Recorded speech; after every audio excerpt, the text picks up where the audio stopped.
but that doesn't resolve the other issue. Why is Virginia, did you turn off your video? You have her Yeah. muted. No, I did. I shut it down. Stop recording.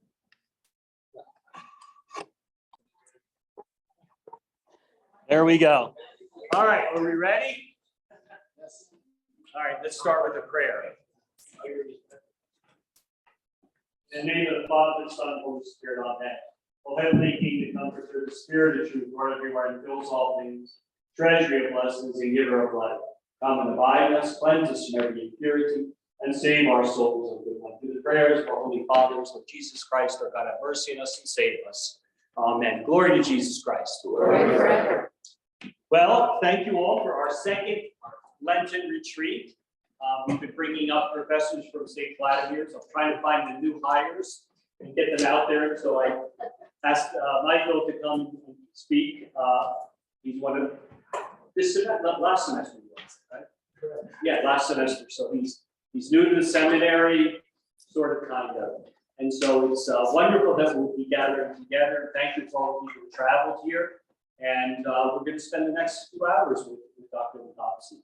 So I was going to do an introduction, but I'm not sure if I want to do an introduction to it, because you could tell about yourself. Yeah, so why don't you tell a little bit about yourself? If you haven't had a chance to look at his bio on the St. Vlad's website, it is an impressive bio.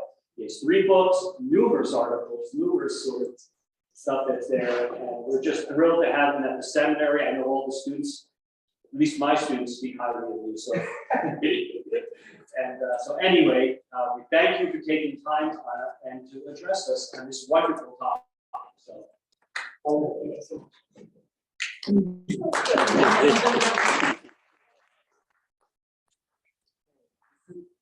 Is there like a place I should stand for there? You have that hole from there to there. Okay, great. If you're like me, I'm Italian. I talk with Yeah. my hands and I move a lot. So I like to move too. Okay, good afternoon to you all. It's wonderful to see you. My name is Michael. I do teach scripture at St. Vlad's. I'd also like to point out my wife, Abby, who is here today. So we came up this morning, made this lovely drive up to the church. Anyway, it's lovely to be here. As far as my background is concerned, yes, I do teach at St. Vlad's, my first year there. First time teaching in an Orthodox setting. So I taught at a Catholic university. I taught theology at Creighton University in Omaha, a Jesuit university for a number of years. I've taught philosophy and religious studies at a boarding school at the secondary level. That was in Massachusetts at a place called Phillips Academy in Andover, which is a lovely place, for which we have a lot of affection. And then I also taught at Penn State, at a big public university. It's part of their classics department and Jewish studies program. Taught courses in the Bible, Judaism, Christianity. And it was in 2022 that I came to St. Vlad's. So not expecting really ever to be teaching scripture at a seminary, but it's sort of how it worked out. And anyway, we're having a great time. We're enjoying being there. We have 4 children, 2 boys and 2 girls, and we're all grown pretty much. Our youngest is still in college, so we get to see him on breaks and such.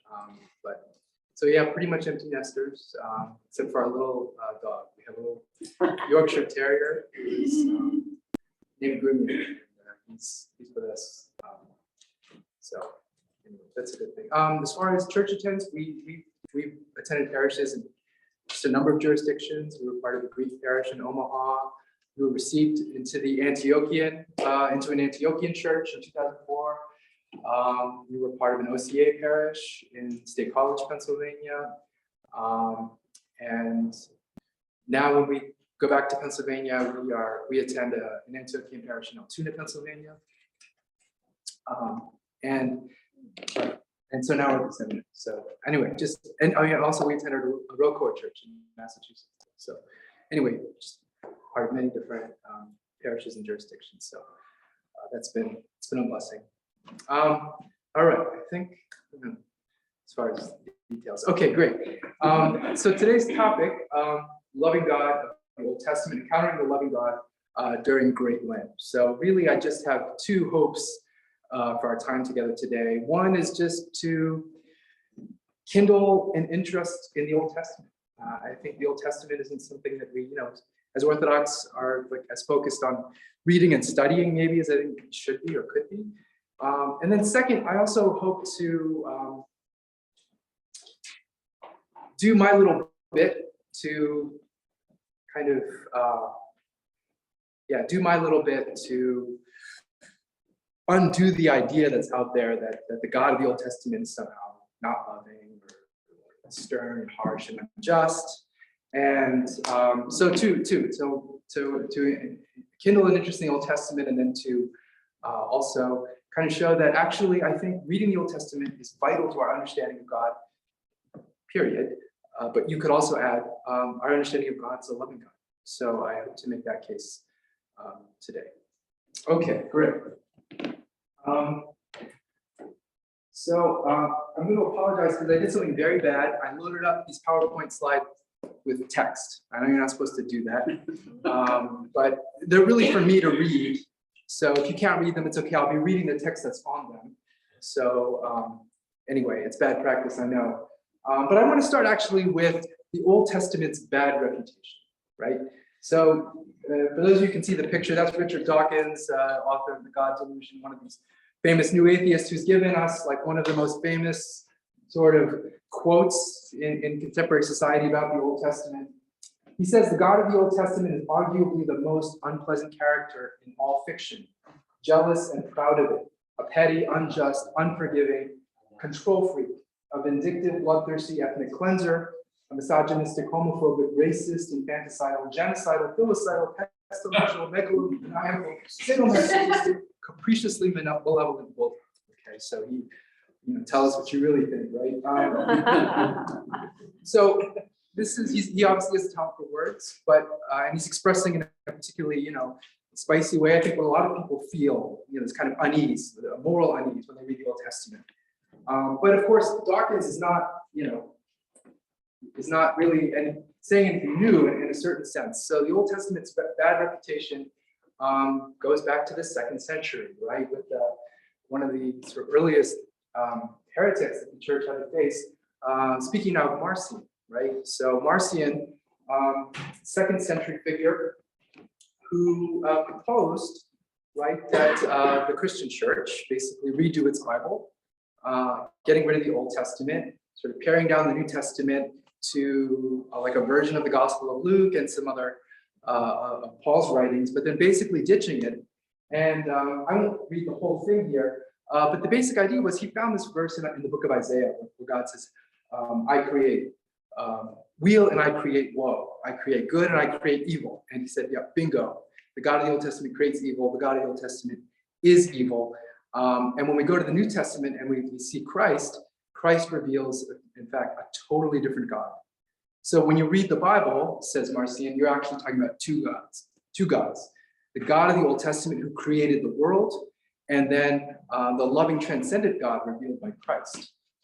And so the idea was to sort of reject evil creator God and to embrace the loving God of Christ. And so this was a heresy that was rejected by the church, in part because we believe as Orthodox very much in the goodness of creation. So I believe you have some icons here at the church, right? Depicting the creation. And so this icon, of course, depicting the creation, says in the beginning, shows Christ at the beginning, right? So we don't make a distinction between the God of the New Testament or the God revealed by Christ and the Creator, right? In fact, we hold them together, to put it mildly, right? But even, I think we go a little bit farther than that, even as Orthodox. Here I just want to share a couple of passages from this wonderful Akathist of Thanksgiving. I don't know if you all know that, but it's a wonderful thing. And Do that on Thanksgiving Day. it's just, I discovered it recently and I'm just floored by it. But yeah, so Kontakion 2 from the Akathist says the following. O Lord, how lovely it is to be thy guest. Breeze full of scents, mountains reaching to the skies, waters like boundless mirrors, reflecting the sun's golden rays and the scudding clouds. All nature murmurs mysteriously, breathing the depth of tenderness. Birds and beasts of the forest bear the imprint of thy love. Blessed art thou, Mother Earth, in thy fleeting loveliness, which wakens our yearning for happiness that will last forever. In the land where, amid beauty that grows not old, the cry rings out, Hallelujah. And then, one more passage. Thou hast brought me into life as into an enchanted paradise. We have seen the sky like a chalice of deepest blue, where in the azure heights the birds are singing. We have listened to the soothing murmur of the forest and the melodious music of the streams. We have tasted fruit of fine flavor and the sweet scent of honey. We can live very well on thy earth. Once again, it is a pleasure to be thy guest. Glory to thee for the feast day of life. Glory to thee for the perfume of lilies and roses. Glory to thee for each different taste of berry and fruit. Glory to thee for the sparkling silver of early morning dew. Glory to thee for the joy of dawn's awakening. Glory to thee for the new life each day brings. Glory to thee, O God, from age to age. So, is the Creator evil? Decidedly no, right? And I think, so this attitude of reverence for creation, gratitude for it, and this particular understanding of ourselves as a guest in creation is, I think, the starting point for understanding the loving God of the Old Testament, right? To understand the world not as a kind of random accident, like a kind of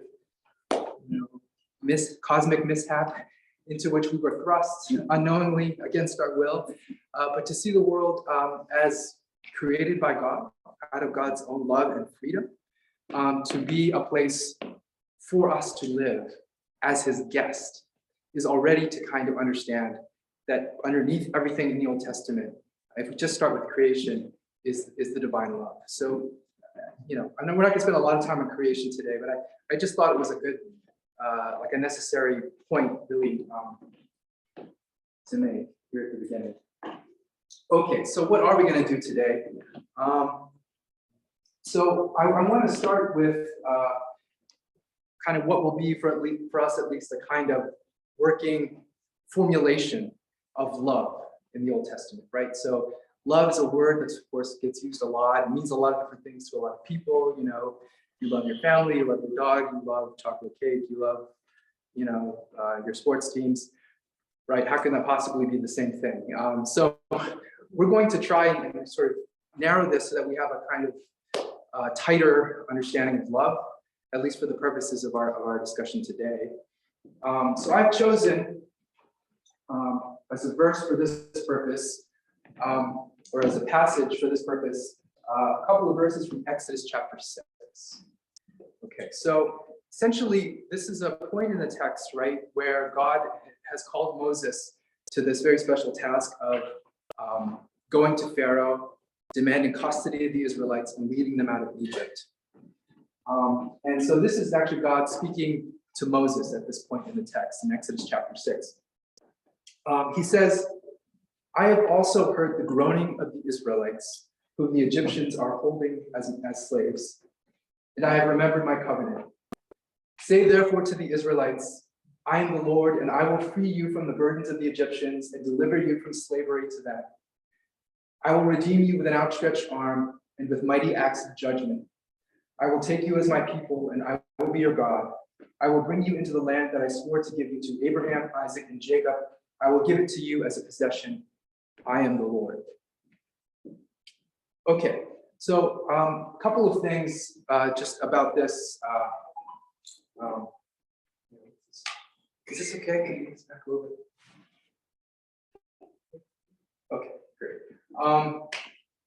So this starts here with this statement from God. I have heard the groaning of the Israelites whom the Egyptians are holding as slaves, right? So when we think of the Exodus, we think of God's sort of mighty acts. We think of God delivering the people. But what I think is important to note here is that this is a response to the cry of the Israelites, right? This is a response to their suffering that they expressed to God. It wasn't as though God said, I'm going to just sort of pluck this people out of Egypt because I feel like it. Instead, there's this sort of background, right, where the Israelites are crying to God for deliverance from bondage, and now he's acting, right? So I will redeem you with an outstretched arm. Okay. So what's in view here, I think, is a response that involves, first of all, the redemption of the Israelites, right? So to the extent that there can be a loving relationship with humanity, right, there has to be redemption, saving, a bringing to wholeness of humanity. So there can't be a kind of relation apart from that. And it's this bit in red that I want to take as our definition of sorts of love, our formulation at least. We'll spend a lot of time with this particular formulation. But for now, I will take you as my people and I will be your God. Okay? So when we're talking about love, we're talking about a relationship that's framed in that specific way. I will take you as my people and I will be your God. So whatever we're going to say about love is going to work within that formulation. So I want to make sure that we're sort of clear about that, right? So it's obviously, there's two parties. There's a kind of mutuality. There's a specific kind of relationship holding the two parties together. And it's within that framework that I think love is going to be expressed and understood. All right, super. Okay, so there it is again. I will take you as my people and I will be your God. And so the task for us today in particular is going to be to see how love, again, formulated this way, is evident in the three parts of the Old Testament, right? So at least in the Jewish canon, the Jewish way of organizing the Hebrew scriptures, right? There are three sections: law, prophets, and writings. So the law, meaning the first 5 books, the Torah, the books of Moses, the prophets being this sort of group of books that would include what we might think of as the historical books, Joshua and Judges, Samuel and Kings or Kingdoms, as well as the prophetic books like Isaiah, Jeremiah, Ezekiel, Daniel. In the Jewish canon, Daniel's in the writings. But anyway, so that would be the second section. And then the third section of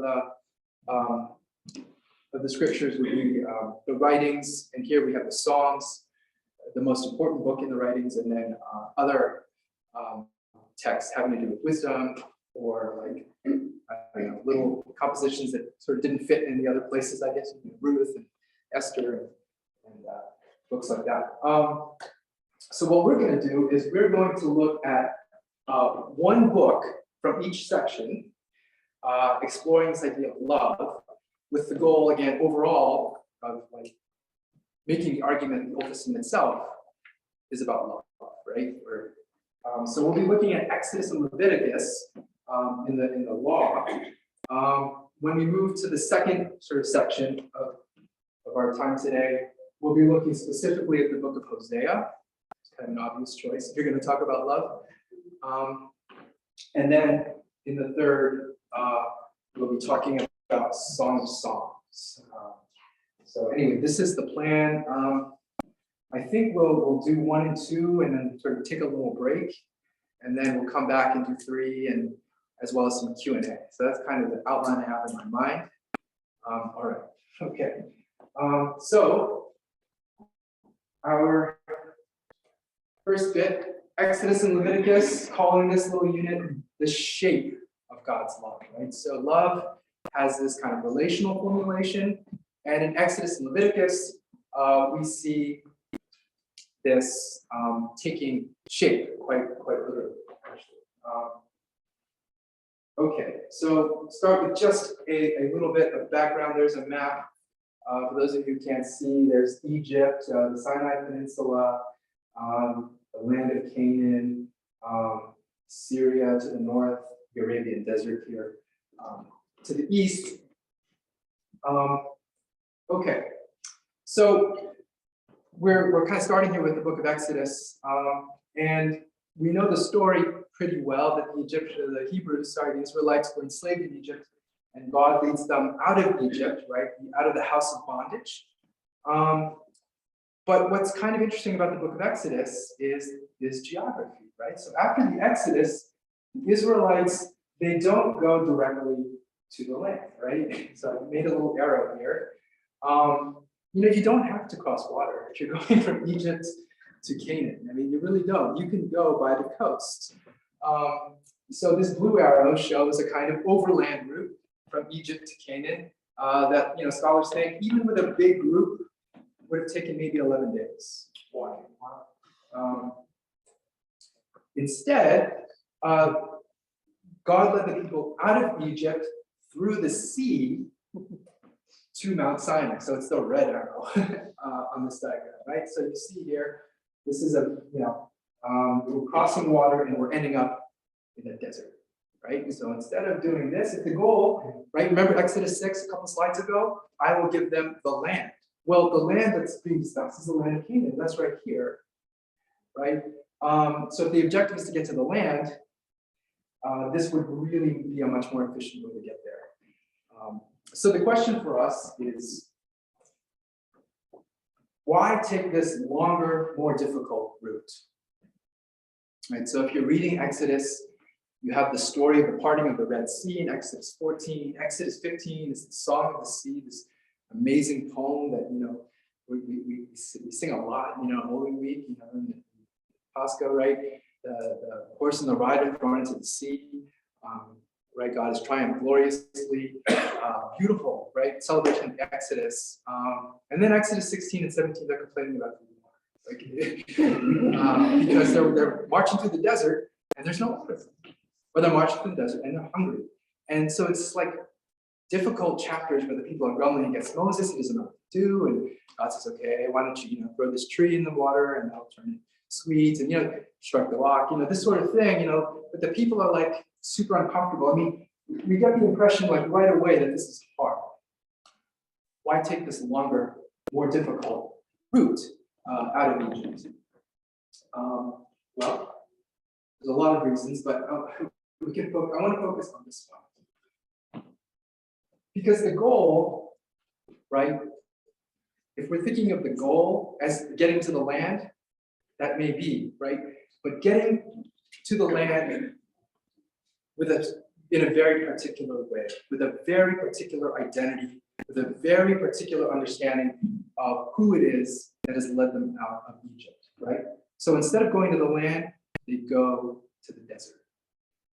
So when we say that in Orthodox circles, people are like, they led out, okay, the desert, right? We all know how important this is, right? We know what the desert means, the wilderness, the desert. And that's why it's so important in our tradition. But it starts in the Bible, right? So God takes them to the wilderness. Well, why the wilderness?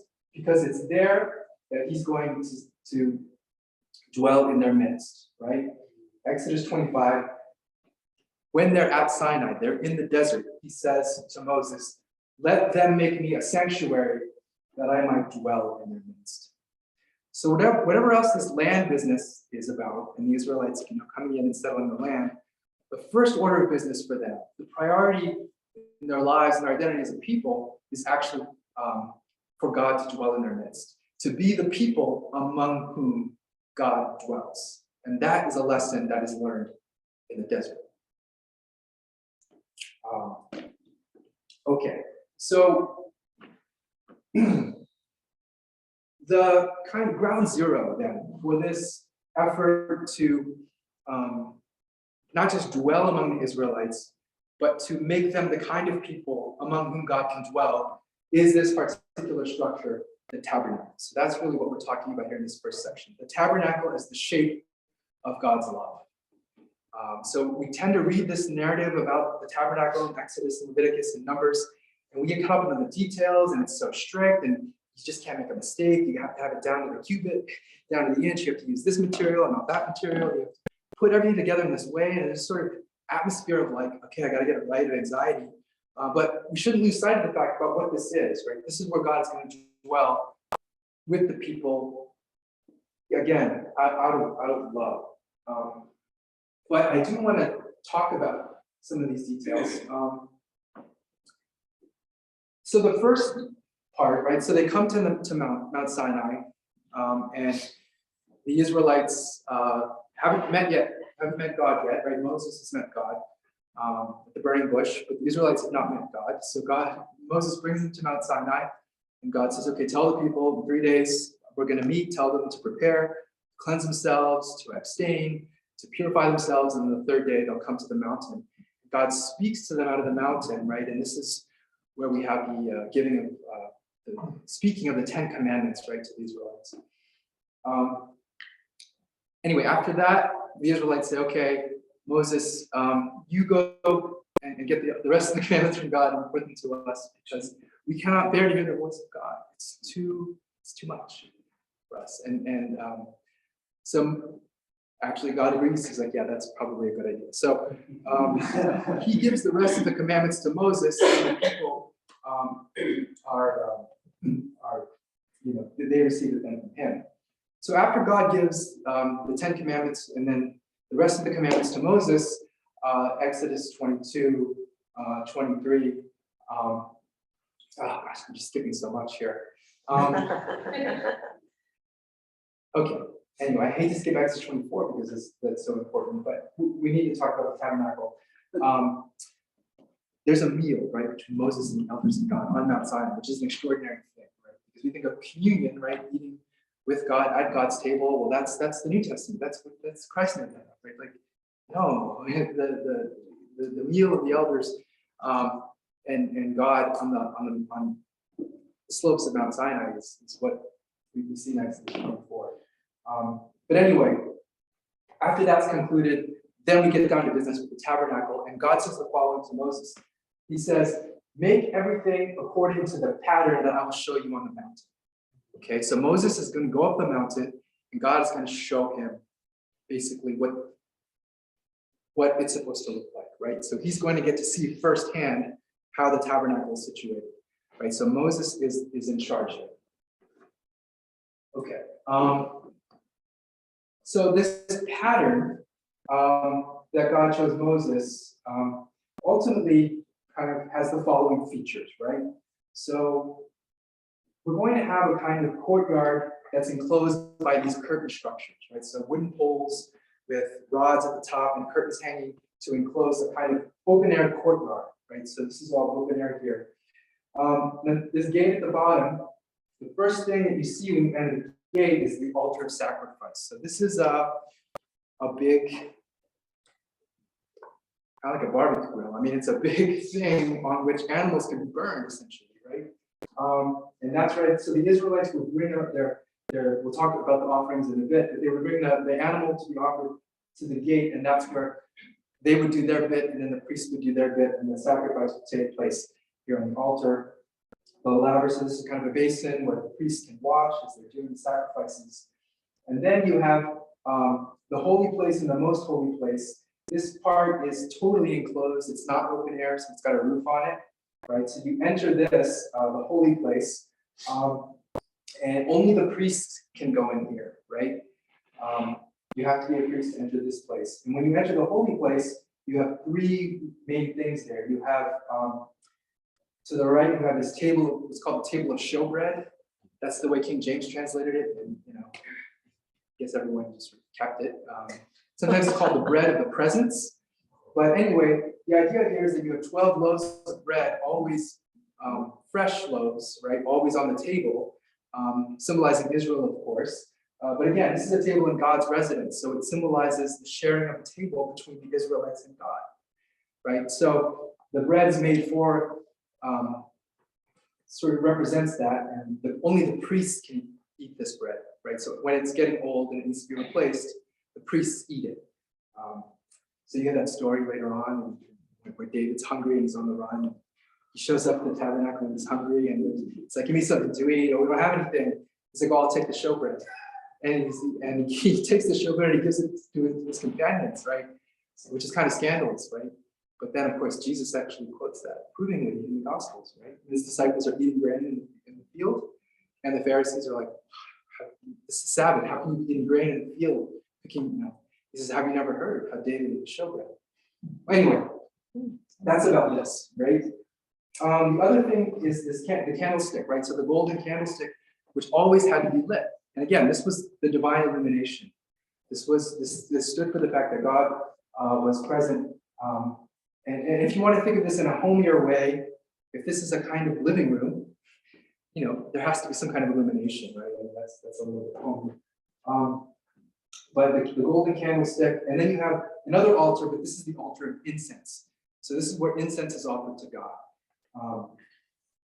And then you have a veil separating the holy place from the most holy place. You have the Ark of the Covenant, and only the high priest could enter the most holy place, and only once a year to make atonement for the people at the base of the Ark. Okay, so anyway, pattern. It's really important that Moses observes this pattern. Okay, that's all I'll say. Keep going on. All right. This, I think, is incredible, and it's a detail that we don't always think about. So there's this structure that's going to be built according to a pattern. Where the material is going to come from, right? Any building project, that's a question you have to ask. And God's very specific. He says that the materials are to be given freely by the people from all those whose hearts prompt them to give. So this is not a kind of royal, imperial building project, where stuff is appropriated in the public domain for like the king's thing. This is God saying, give freely, right? And so the materials are supplied only by those who want to give it. It's not a tax, right? Or anything like that. So again, thinking about love and relationality. So here's the structure, but the people have to do it. So it cannot just be God, like superimposing this on the people. They have to supply the materials, right? So I think that itself speaks to the kind of the love that's being reflected here. But the people can't bring whatever they want. God's very clear, only certain things: gold, silver, bronze, yarn of a certain color, ram skins, certain kinds of wood, oil, spices, and particular gemstones. So it's very clear what's needed here. So the people give it, but again, there's a kind of order to be observed in how it's brought. All right. So Moses is getting these instructions from God, okay, about how the tabernacle is supposed to be built, and it's taking a long time. He's on the mountain, and the people don't really know what's happening, right? And they start to get impatient. So I'm jumping ahead to Exodus chapter 32, where the people say the following to Moses' brother Aaron: "Come, make gods for us who shall go before us. As for this Moses, the man who brought us up out of the land of Egypt, we do not know what has become of him." Okay, so just in one sentence, you can see how bad the theology of the Israelites is. Come, make gods. Okay, well, it's the opposite, right? God makes us. We don't make gods, right? So this idea that, the God with whom you do business is ultimately a God that has to be kind of like, not honored with possessions, but like created out of one's possessions is a mistake. Who shall go before us, right? So like we're the stars of the show here. We just need a kind of, divine sanction to sort of bless and go in front of us. But anyway, this is our deal here, and we want a kind of chaplain for this effort. As for this Moses, and this is probably the worst mistake, the man who brought us up out of the land of Egypt. I mean, how many times did God say, "I am the Lord who brought you up out of the land of Egypt"? It's there, it's the very first commandment. It's the very first thing he says to the Israelites: "I'm the Lord your God who brought you out of the land of Egypt, out of the house of bondage." And it's repeated many times in Exodus before this point, but the Israelites say, the man who brought us up out of the land of Egypt. And then, as for Moses, we do not know what has become of him. So, impatience, basically, right? So what happens is, Aaron, who's under a lot of pressure here, collects gold from the people and creates a gold calf, and they make offerings to this gold calf. And Aaron says, when the calf is displayed, "Behold, the God who brought you up out of Egypt." Okay, so not a great moment for Aaron. But then what happens after that is it says that the people ate and drank and rose up to play. So what they're also looking forward to is the party. It's basically they want to have a feast, but again, we think of, oh, you want to have a party? Okay, you set a date, invite some people, make food, and then you have a party. But no, I mean, feasting was tied up very much with sacrifice in Egypt. You didn't just have like a party. It was part of it was a kind of religious, it was a festival event. And so part of the impetus here is not just to have a God, but also to kind of like let loose after, hundreds of years of slavery. Now it's time to like, let loose a little bit. Okay, so this is happening, right, while Moses is on the mountain. And God says, I think you better go down. Something bad's happening. So he goes down, he sees this, right? He smashes the tablets as a testimony against the Israelites that I'm not breaking these tablets, you are breaking them by who you are and what you're doing. So there's a reckoning for the Israelites. The calf is destroyed. The Levites rally to Moses' side. The people responsible for this, not Aaron, obviously, are put to death. Okay, and there's just a severe punishment on the people for the golden calf incident. Okay, so we won't dwell on that. So we just got to keep going here. But so there's a kind of reckoning for this event, but it's like the worst sin, right? Basically, in the Old Testament, it's the paradigmatic sin. There's just so much act into it as far as like sin goes, that we need to mention here. Okay, so at this point, God basically says to Moses, you know what? Let's start over with you. We'll get rid of all these other people and we'll start this whole covenant project just with you. But Moses intercedes for the people. He says, no, God, no. For the honor and glory of your name, you have to, what will people say? That you brought them out of Egypt and destroyed them. He says, that can't be. So forgive them. And he intercedes for the people. And God agrees to forgive the people. And so, anyway, after this all shakes out, they resume work on the tabernacle. And we have this little note in Exodus 36:5. The workmen are there, and they say to Moses, the people are bringing much more than enough for doing the work that the Lord has commanded us to do. And Moses has to tell people to stop. Stop bringing stuff. We have enough. We have too much. So you kind of have to think that they're making up a little bit for the way they messed up. But all the materials end up getting supplied and then some for the tabernacle. And it's ultimately built. Okay. I want to spend just a bit of time here because we're thinking about love, right? What says love more than sacrificial love right now? I mean, this is the part of the Bible that people think has least to do with love, but I'm going to try and say, even here, we see God's love, okay? So the book of Leviticus has a really detailed description of how particular offerings are supposed to be made. Okay, and there are 4 main kinds of offerings described in Leviticus. The first is the burnt offering. So this is an offering in which every part of the animal, or if it's a grain, whole burnt offering, whatever's offered is completely consumed by fire, right? So none of it remains. This is actually the kind of basic offering, the foundational offering, right? This is what the people are giving back to God. But of course, it's his image, right? Thine own, we offer unto thee. Right? We're giving it's his, and we're just giving it sort of back to him. It's the most fundamental, basic sacrifice that was supposed to be going morning and evening. Morning and evening, right? So after the destruction of the temple, sacrifices couldn't be made when the temple was destroyed in the year 70. But you had this legacy of the fact that there's always supposed to be an offering to God, right? So in Judaism, you had the sort of cycle of prayer that was there to kind of basically substitute for the offering. So the morning and evening prayers were supposed to keep this sort of offering thing going. And we do the same thing. Morning and evening prayer, right? That's why? Because we only pray in the morning or only pray in the evening? No, we pray, at the very least in the morning and evening, but those sort of anchor prayer that's supposed to be going like this. Just like the altar never got cold because the offerings kept going. Anyway, a range of things were acceptable here. Animals or grain were accepted. Everything is consumed by fire.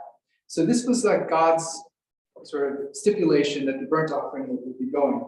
And then you have the peace offering, which is basically up to the person. So this is the peace offering is not, you're not commanded to do it, it's when you want to do it, right? So you might do it to express thanksgiving for something, birth of a child, nice harvest, something like that.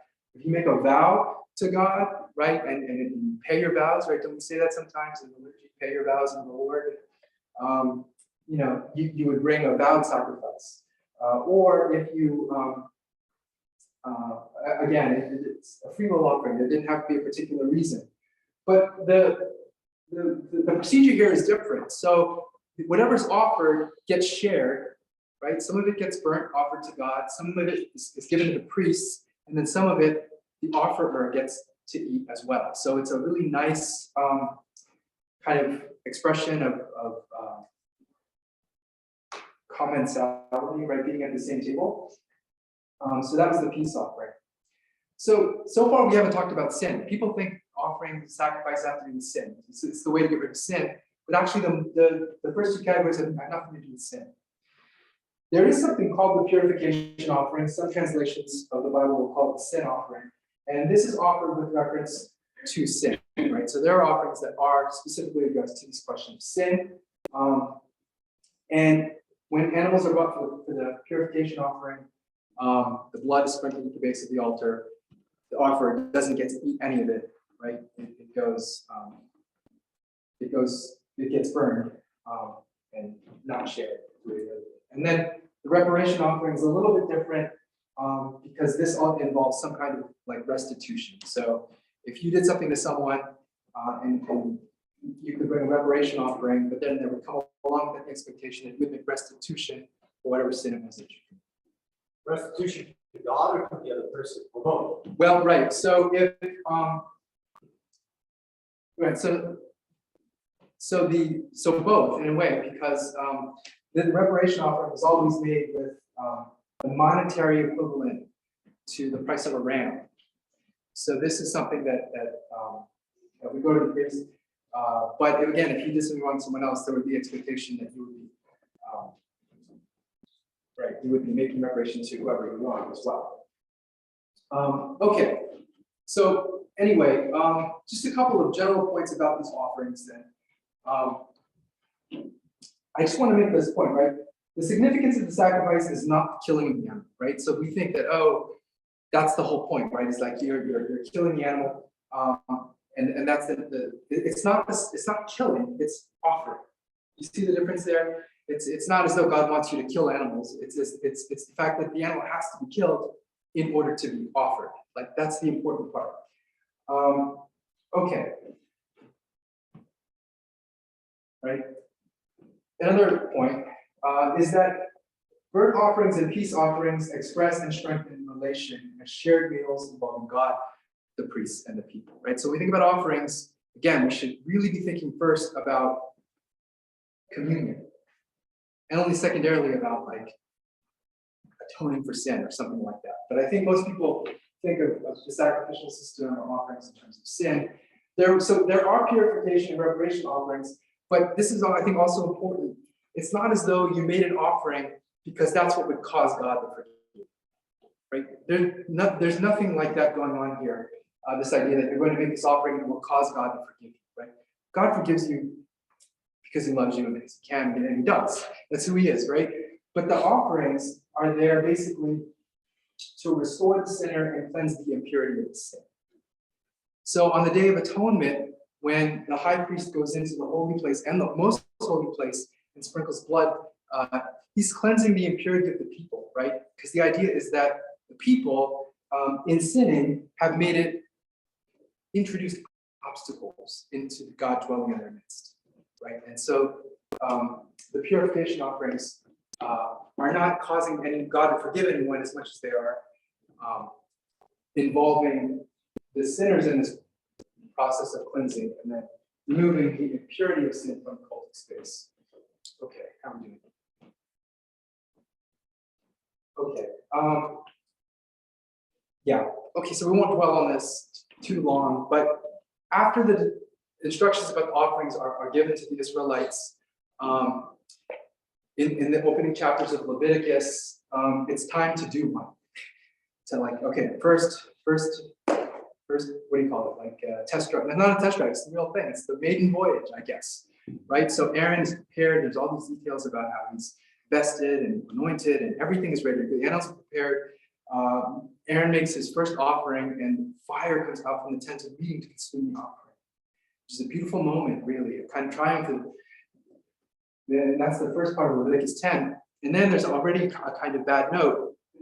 Right after that, Aaron's sons, Nadab and Abihu, come before the Lord offering strange fire.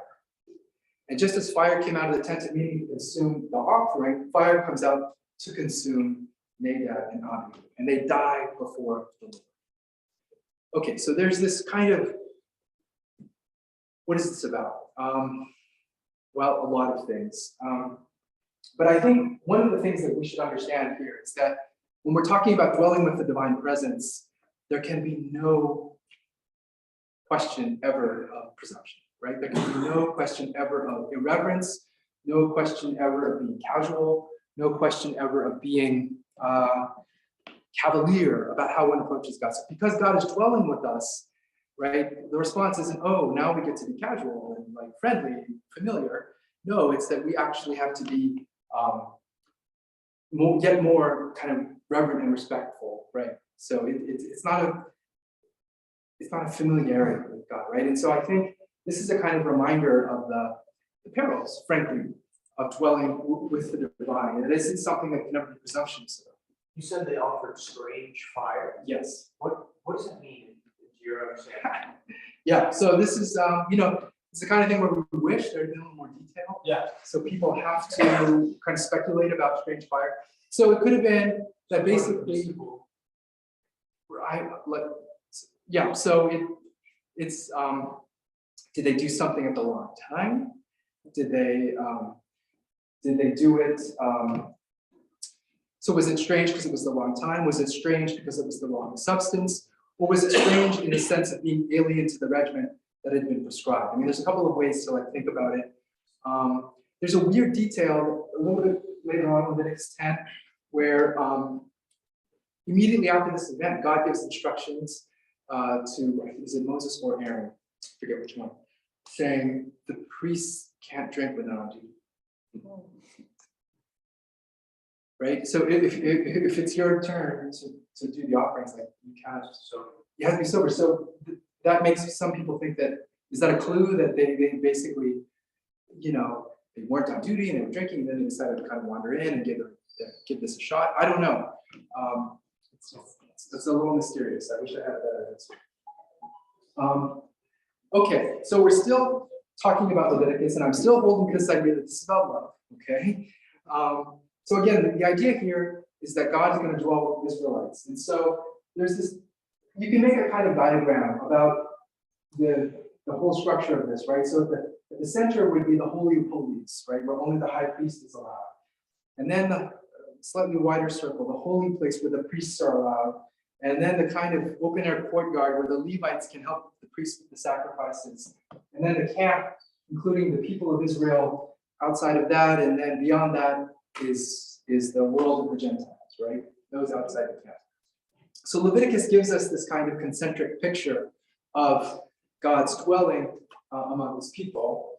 And then it goes on to give us a number of prescriptions about what is required of the people who are in this outer ring. So we're not talking about priestly regulations right now, but this is just for the people of Israel, okay?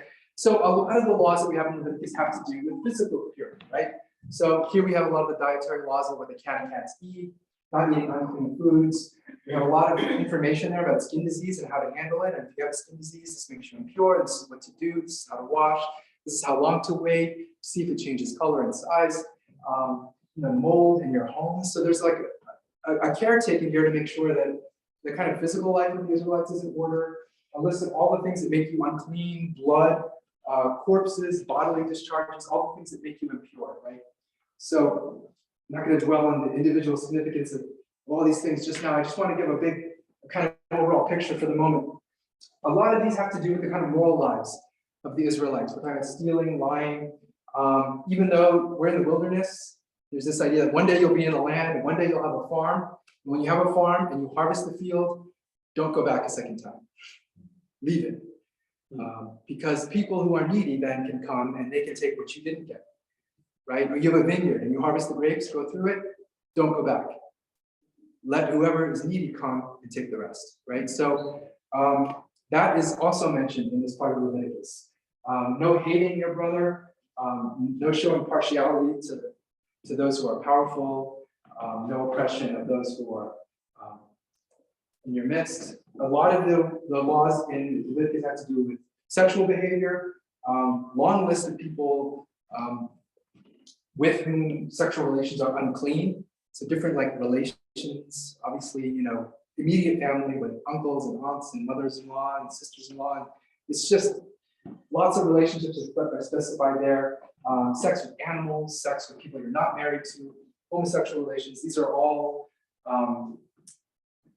described as behaviors that the Israelites are supposed to avoid. Sexual purity being very important to what's going on in Leviticus, and then a kind of spiritual purity, no idolatry, no witchcraft, no divination, no profaning God's name, right? So we can't, we're not going to talk about all these individually, but I just want to kind of create a picture here of the laws as being given to the Israelites who are in God's presence to prepare them to be in God's presence. And I just want to throw this in because I always like to point this out to people. When we hear Jesus say that the second greatest commandment is to love your neighbor as yourself, he's quoting Leviticus.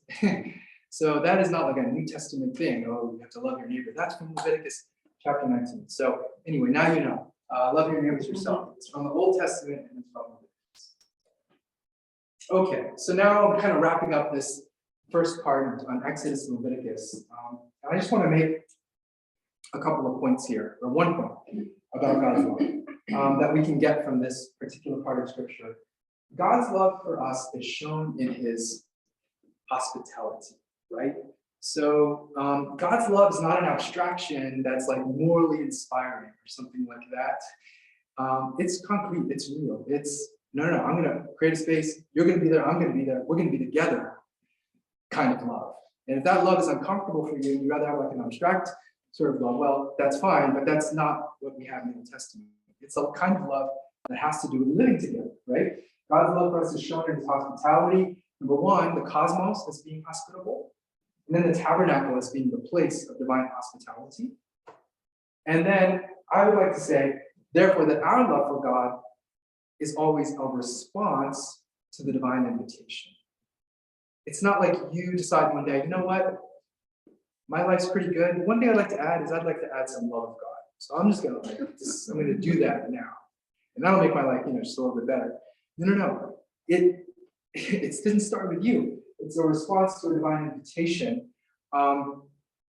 But like when you do that, enter the circle of divine love, you're entering something that's already ongoing, if you know what I mean. And so your job, basically, our job, is to prepare ourselves individually and corporately to live in his presence.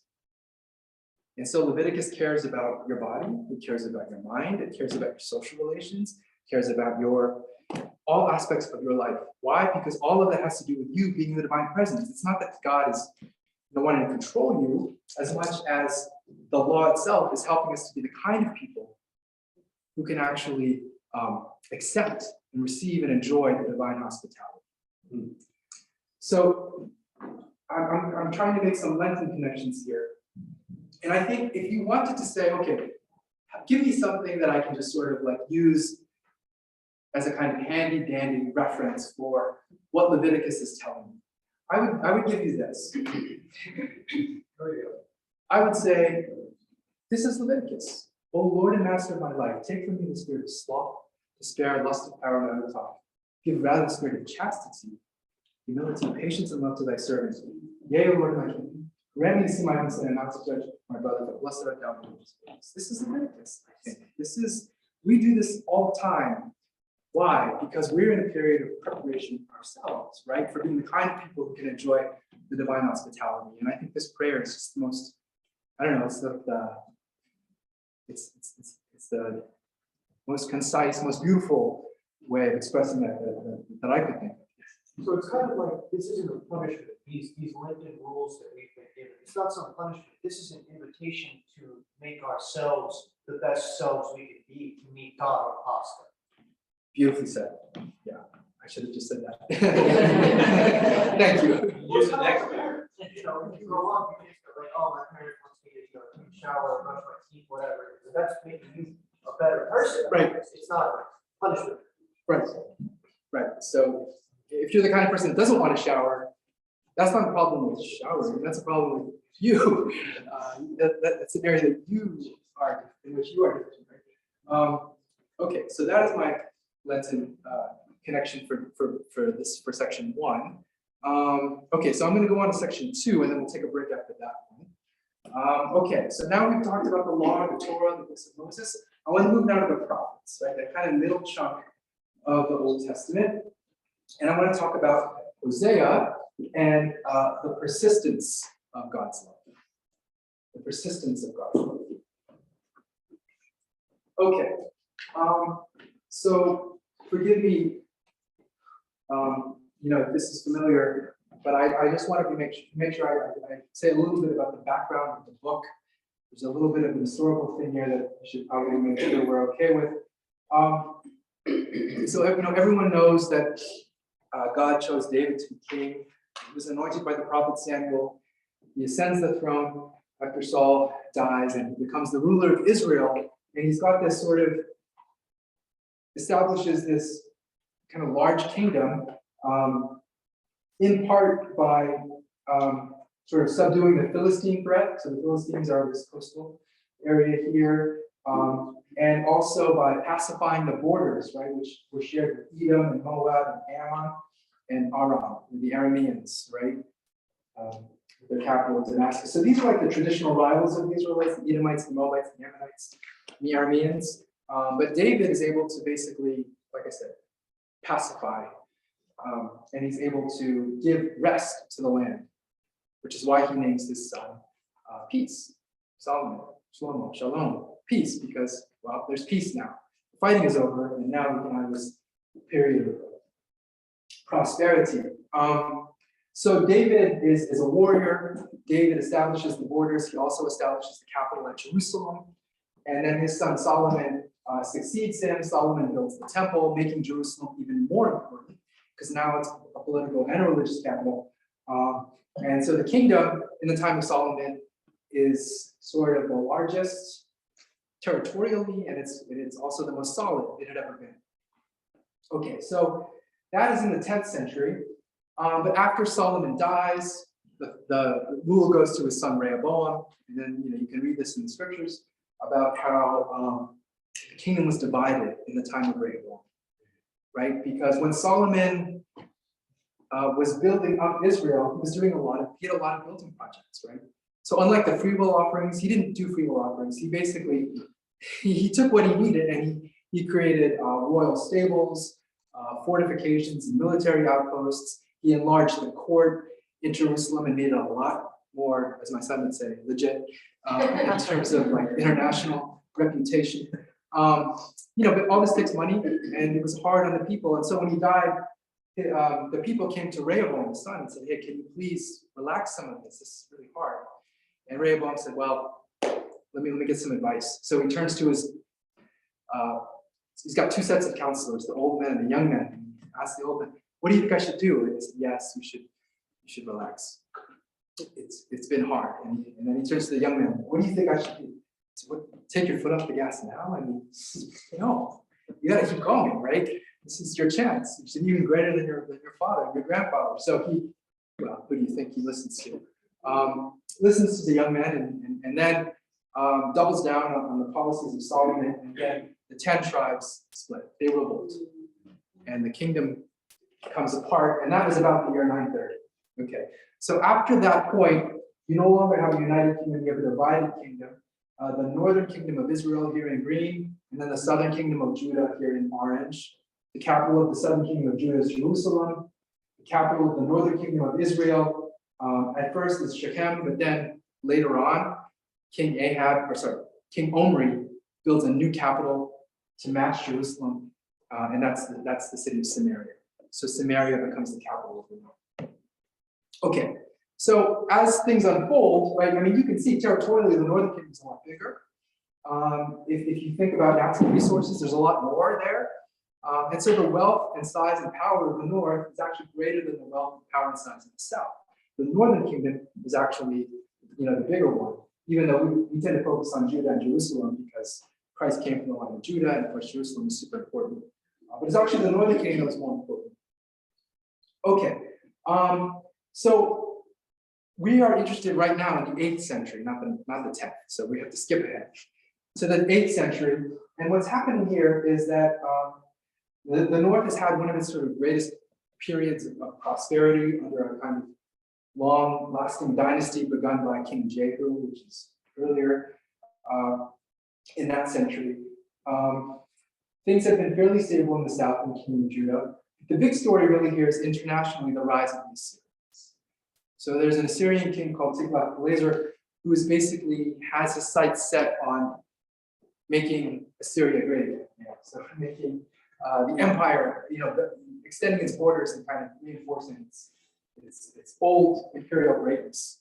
Okay, so you have the growth and spread of the Assyrian Empire, and so if the Assyrian Empire is here, one way that it wants to expand is this way, south and southwest, because this is a tremendously valuable area because of trade routes.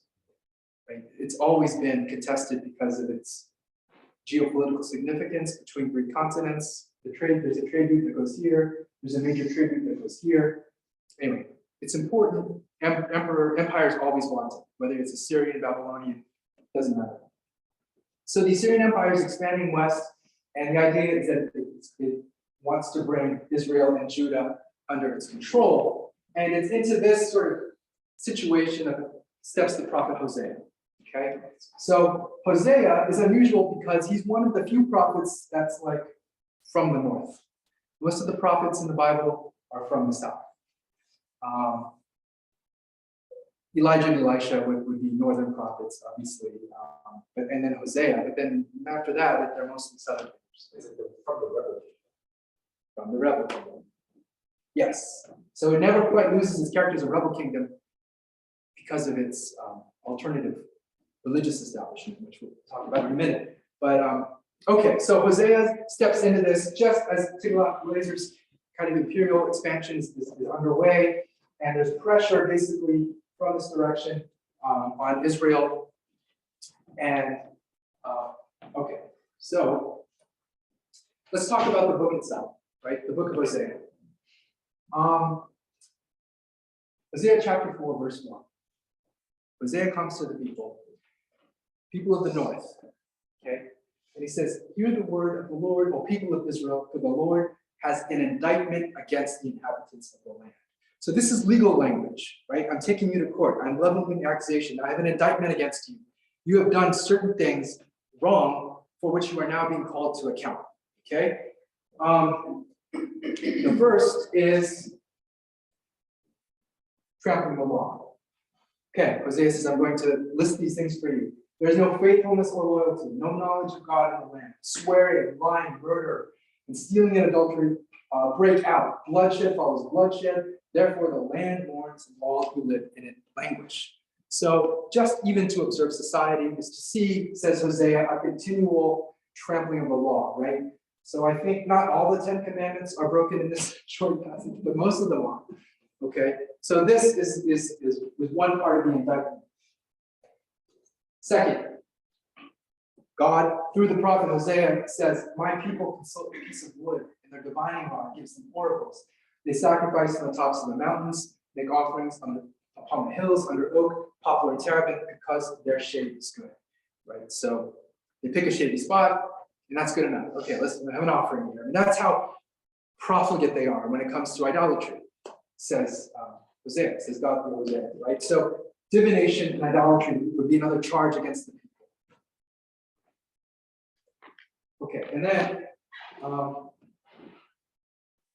Genesis, you called the north the rebel kingdom. Part of what made them the rebel kingdom is that when I talked about that split after Solomon died, Rehoboam making that decision. Well, when that happened, the northern tribes gathered under the rule of someone called Jeroboam. It's a little confusing. His name is very similar. But Jeroboam's idea was, if I don't do something, and my subjects have to continually go to Jerusalem for the feasts and go to Jerusalem to make offerings, then I will never be able to, basically they'll never be fully loyal to me, my people, right? The northern tribes. So I have to create my own temple, my own religious sort of structure. So he creates 2 shrines, one close to the border of Judah in a place called Bethel, and then one farther north in a place called Dan. So it's convenient, right? More locations. And he sets up temples there for Yahweh, for the God of Israel, but they're a little bit different from what we have in Jerusalem. They're different because he has a whole new priesthood, right? He creates new feast days, and he has in the temple not cherubim, but bulls, calves. Does that sound familiar? Yes. Okay, so the bull or the calf iconography is a characteristic feature of Jeroboam's cultic establishment, right? And so the prophets all hate it. There's no prophet that approves it, right? That's like, that part of being a prophet is that you have to rail against this. That was a bad decision from the very start. And the fact that king after king after king let it continue, right? Earns for every king, every northern king receives a negative verdict in the Bible, right? If you read like the Book of Kings and you see the descriptions of their rule, I mean, some of them were quite powerful and a lot of amazing things, but then it'll say, but so-and-so persisted in the sin of Jeroboam, which means they didn't dismantle this cultic structure like they should have. So anyway, as long as that's going, it's going to be a kind of indication of the people's status as, as rebels, as not worshiping God in the way that he's supposed to be worshipped. So anyway, one of the things that God says to Hosea, your calf is rejected of Seminary, meaning this bull that's set up in these 2 temples. Your calf is rejected, my anger burns against them. How long will they be incapable of innocence? So as long as the structure is going, you are incapable of innocence, right? Well, it is from Israel. This bull, it's an artisan made it. It's not God. The calf of Samaria shall be broken to pieces. So in addition to the other sins, you have this sort of like illegitimate cultic establishment continuing. Okay, so this is the indictment from Hosea against the people. Pretty serious stuff, given what we just talked about in Leviticus. So now we get to see what God's response is to this. So how does the Lord respond to the faithlessness of Israel? Well, he tells Hosea to marry a woman called Gomer, a wife of whoredom, a promiscuous one, and have children with her. Okay, so a marriage is not a marriage until it's consummated, right? So when God says have children with her, he's telling him to consummate the marriage. And they have 3 children, Jezreel, Lo-Ruhamah, and Lo-Ami, who have funny names. Jezreel has to do with the dynasty of kings at this time, was founded by Jehu, who basically was able to start that dynasty by overthrowing the Omride dynasty at the Battle of Jezreel. So Jezreel sort of stands for the legitimacy of the kind of reigning dynasty, if you will. Lo-Ruhamah, not pity, and Lo-Ami, not my people. So these are the names of Hosea's children. Okay, so he tells Hosea to marry this woman and to have children with her. And then the children's names relate to what will happen to Israel, right? So as it turns out, and as you might have expected, right, given God's instructions, Gomer, they have these children, but then she goes off, runs off, right? Proves faithless, okay? And then God says, okay, now you have to divorce her. You have to divorce her. She's committed adultery. You have to divorce her. You have to say, Hosea, she is not my wife, and I am not her husband. And at the same time, through this act, God is saying to Israel, you are not my people, and I am not your God. Okay, remember the formula for love back in Exodus 6? This is completely negated here. It's just negated. Okay? Divorce Gomer, she is not my wife, I am not her husband. And then God is divorcing Israel, chapter 1, verse 9. You are not my people, and I am your God. So this is divorce. That's what we're talking about. And I just want to make this point. It seems to be the case that in ancient Israel, the heart of a marriage was the recitation of a marriage formula, which would have been a mutual statement where the man says, "You are my wife," and the woman says, "You are my husband." So anyway, I'm pointing this out because this might just sound like a very flat, plain statement, but it's actually probably a reference to what people said at their weddings, right? This is like a formula. It's like a ritualistic language, right? And then apparently, when divorce would take place, and it was the prerogative of the man to divorce, just the man spoke at that time, and what he had to say was, "You are not my wife, and I am not your husband." And that was the divorce formula. Okay. So anyway, that seems to have been a kind of general thing. It carries over into Judaism even. I think there's, but anyway. Okay, good so far. Marriage, divorce. Okay. Then afterwards, God gives an additional set of instructions to Hosea. He says, "Okay, now go to Gomer, find her, right, and love her again." Find the woman and love her again. After the divorce, right? The divorce has already happened. So Hosea finds her, and this is a touching scene. He has to pay 15 shekels for her, and some wine and some flour to get her back. But he does it. He does it, which has led to the idea that Gomer is a prostitute. I mean, I don't know. Is she a promiscuous woman, a prostitute? I mean, anyway, he has to buy her back, which is humiliating for him, obviously. But he does it. And by this act, God announces his intent to remarry Israel. Remarry Israel. And this verse is, I think, a beautiful statement of this. Okay. So again, this divorce has happened, not just between Hosea and Gomer, but also between God and Israel. And then you have this. Therefore, now that we're at rock bottom, the thing is dissolved. It's fallen to pieces. The relationship is just completely broken. But now, right, I will allure her. I will bring her where? Into the wilderness. And speak tenderly to her. From there, I will give her her vineyards, make the valley of Achor a door of hope. There she shall respond as in the days of her youth, the time right after the Exodus, right? As at the time when she came out of the land of Egypt.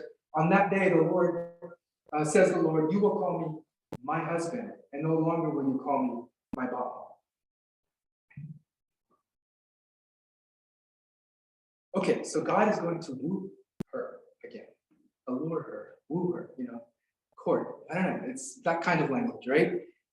Where in the wilderness, right? So again, harkening back to that period where we're talking about Leviticus, as in the days of her youth. And then what's going to happen, right? She will then once again call God my husband. But here's the thing. So there's a weird thing in Hebrew, which has to be understood. So you have this word Baal in Hebrew. That's like an ordinary Hebrew word. It's not a proper noun. It's a common noun that means something like Lord or master. And it was also the word that was used for husband. So, okay, in 2023, that's probably not a super popular practice, but that was the word, Baal, right? Now, as it happens, the main foreign god with whom the Israelites are committing idolatry is the Canaanite god, Baal. It's the same word. So God says here, I'm going to remarry her, but we're going to use a different language. Instead of saying Baali, my Baal, my husband, we're going to say my man, Ishi. We're going to use a different word, right? Just get rid of this Baal word. So this is an allusion to the fact that in spite of the fact that the Israelites have been committing idolatry with the Canaanite god Baal, God is going to take them back. But anyway, you will call me my husband, not my Baal. Okay, So we have to say a little bit more about Baal. Sorry about this. This gets a little nerdy, but we have to say a little bit more because there's a kind of payoff here at the end. I promise. I hope. Baal. So he's a Canaanite god. I mean, he's represented in other. There's a Syrian version of Baal. There's apparently a Mesopotamian version of Baal. So with slightly different names. But anyway, in the Old Testament, Baal seems to be a kind of storm god. And storm gods bring rain. Rain brings crops. So Baal is therefore also a god of fertility, right? Makes sense? And he's worshipped by Israel's neighbors, the Phoenicians. Right? So they're called Baal is part of the pantheon.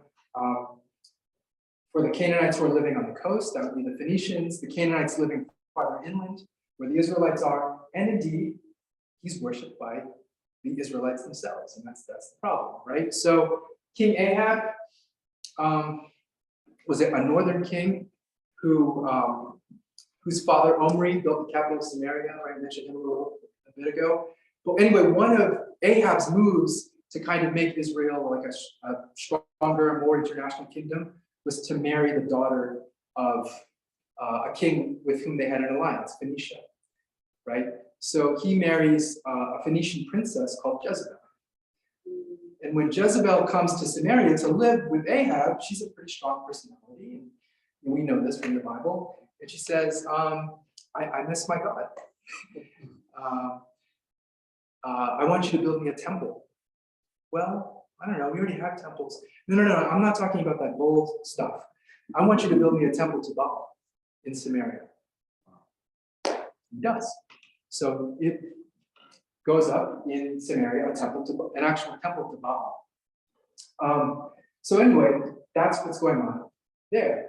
All right. So yes, please. So like, I was thinking that the cat both stuff that we connected to Baal, but actually no, they're distinct and they're conflicting. Jezebel. Right. Okay. So it's not right. So the calf is not. Some people, there are some scholars who are at times trying to make a connection between Baal and the calf stuff, but I'm pretty convinced that they're different and that the bull belongs to something else, but not Baal. Yes, Rebecca, please. Sorry, just to go back to the last slide. When they switched it from the word Baal for the husband, Yes. what did they switch it to then? My bad. Yes. Because he said Baal can mean Lord, Master, Right. husband. So what is the other word that they would use for husband? This is just my man. Just my man. Yeah. I know. Do you know what the word is? Ish. Ish. Yeah, Hebrew word ish. Ishi. My man. Thank you. It's like German, right? My man. German husbands. Okay, so this is what we know about Baal, but another thing that's super exciting about Baal is that in the 19 somewhere there, like around the time of World War I, they uncovered in a field in Syria a bunch of tablets in a language that people didn't know, a language that we now call Ugaritic, that had like the story, a lot of like mythology related to Baal. And I'm going to go into it just briefly here because Hosea clearly knows this story. Very clearly knows this story. Okay, what's the story? The story is that Baal was a kind of junior god. He was not the main god in the pantheon, right? Sort of like Zeus is the most famous Greek god, but he wasn't the main god. He was a junior god. And as it happens, he was actually a storm god, just like Baal. So he's not the main god. He ultimately becomes the main god, the ruler of the pantheon, by defeating another god called Yam, which, in Hebrew, Yam just means sea. And Ugaritic is a language very close to Hebrew. And in this particular story, Yam is like the sea god, the god of chaos, whom Baal defeats. By virtue of this act of victory, he becomes the ruler of the pantheon, the top god. He builds himself a palace on this mountain, and it's great. Everything's like super. Now Baal's in charge. Then it's very unclear. The tablets are not complete. They're fragmentary, unfortunately. But somehow it ends up that he has to go to the underworld to face another god, the god Mot. Okay, so the god Mot in Hebrew just means death. And in Ugaritic, it just means death. So this is basically the god death. Baal has to go to the underworld to face death. Okay? He beat Yam, surely he's going to beat Mot, right? He goes down there and it's so weird. He's like, he just goes very servile. He's like, now I have to be destroyed by you, oh, eternal one. I forget what the exact word is, but it's like this submission. Like my dog always says, he just submits to another dog. He submits to Mot, and he's killed. He's killed. So it takes another goddess called Anat, basically, who's mourning now for Baal, to muster up the courage to go down to the underworld, right? And to basically recover Baal after Anat kills Mot. So she kills him and brings him to the surface, and he revives, and then is once again able to kind of take his position. Now here's the thing, right? The end of the cycle, that's not the end. The end is that Mot, even though he had been killed by Anat, he comes back too. It's just going to cycle, right? So scholars think that this is basically agricultural, right? That if Baal is the god of fertility, there's a part of the year when he's alive and it's fertile and there's rain, and there's a part of the year that's super dry. That's when Mot has killed Baal. And so there's going to be this sort of continual fight between Mot and Baal, rain and dry. Is that just how like they explain like seasons essentially? It sounds like it, like this would be a way of, yeah, just right. Exactly. Yes. I would say it sounds like you're suffering. Yes. It's right. And so, yes. So if this reminds you of Persephone, I mean, it's there might even be a common origin back somewhere back there.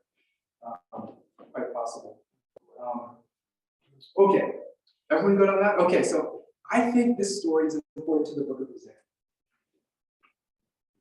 You have this verse in chapter 13, verse 1. It's very short. Israel incurred guilt. Okay, we already talked about what they did that was bad, right? We have to go over that. Israel incurred guilt and died. Okay, now that sounds, pretty straightforward. But again, the name of the god of death is Mot, and this is the Hebrew word Baal. Sounds the same. Okay, so Israel incurred guilt through Baal and died. Now, what happened to Baal? He's the one who had to go to descend to the underworld, the kingdom of Mot, the kingdom of death. What is in view in the book of Isaiah is the new deathly form of life into which Israel, by virtue of its sin, has now entered. Israel, by virtue of its alienation from God, is in the kingdom of Mot. Israel has allied itself with death. So it's sort of like you become like the God you worship. You become like the God you worship. They worship Baal, they end up following his footsteps right into the underworld. And all you have to do is look around to see the effects of that, right? And this is now the trampling of the covenant that I was talking about. Okay, so now what? This was the beginning of chapter 13. Now I'm jumping ahead to verse 14 of chapter 13. Faced with this fact that Israel has now allied itself with death, has followed Baal, right, into the realm of death, God says the following, and I'm using the JPS translation here, which I think is better in this case.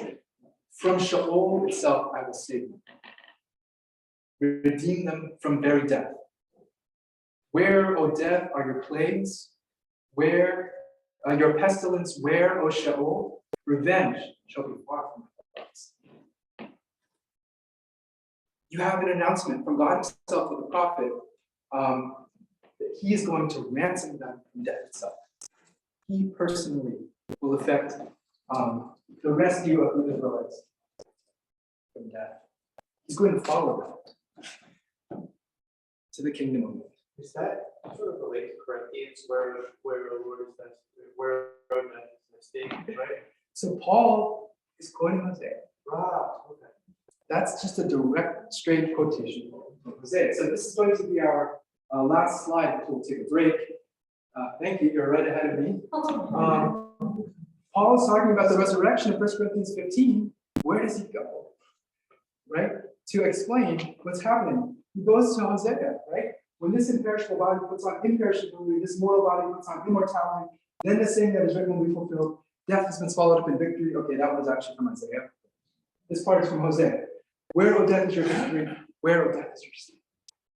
The sting has been taken out of death.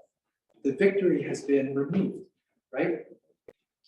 So I promised to make a Lenten connection tomorrow. It's the Sunday of the cross. Okay, so listen for the Kontakion tomorrow. Now the flaming sword no longer guards the gates of Eden. It is mysteriously been quenched by the wood of the cross. The sting of death and the victory of hell have been vanquished. For you, O my Savior, have come and cried to those in hell, enter again into paradise. How is he able to say enter again into paradise, except for the fact that he himself goes down there to rescue those who are caught by death? And can you see Hosea in this verse? The sting of death, the victory. This is also Hosea. Or it might be Hosea through Paul, but it's still Hosea. And so right at exactly this point of Lent, we're supposed to be thinking about this. So that's all the Lent connection I think I have to make. I just rely on where we are on the calendar. But no, seriously, this is something in our Lenten struggle that we have to contemplate at just this point, right? Because you might start, maybe you're tired of doing the prayer saying I don't know, maybe you're flagging a little bit, maybe you're kind of forgetting, well, what is this for? What's happening here? Well, a victory, right? The victory of Christ over death through the cross is ultimately what we're trying to know, understand it, and experience. So, all right, I think we'll take a break now, if that's okay. 15 minutes or so. Is that good, Father? Okay, 15 minutes or so. All right, great. See you in a little bit.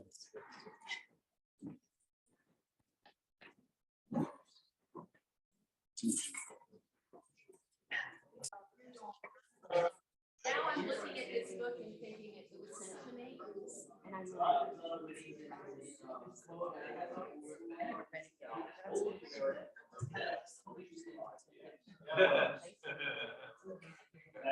First question I get. Goodbye. Oh, goodbye. You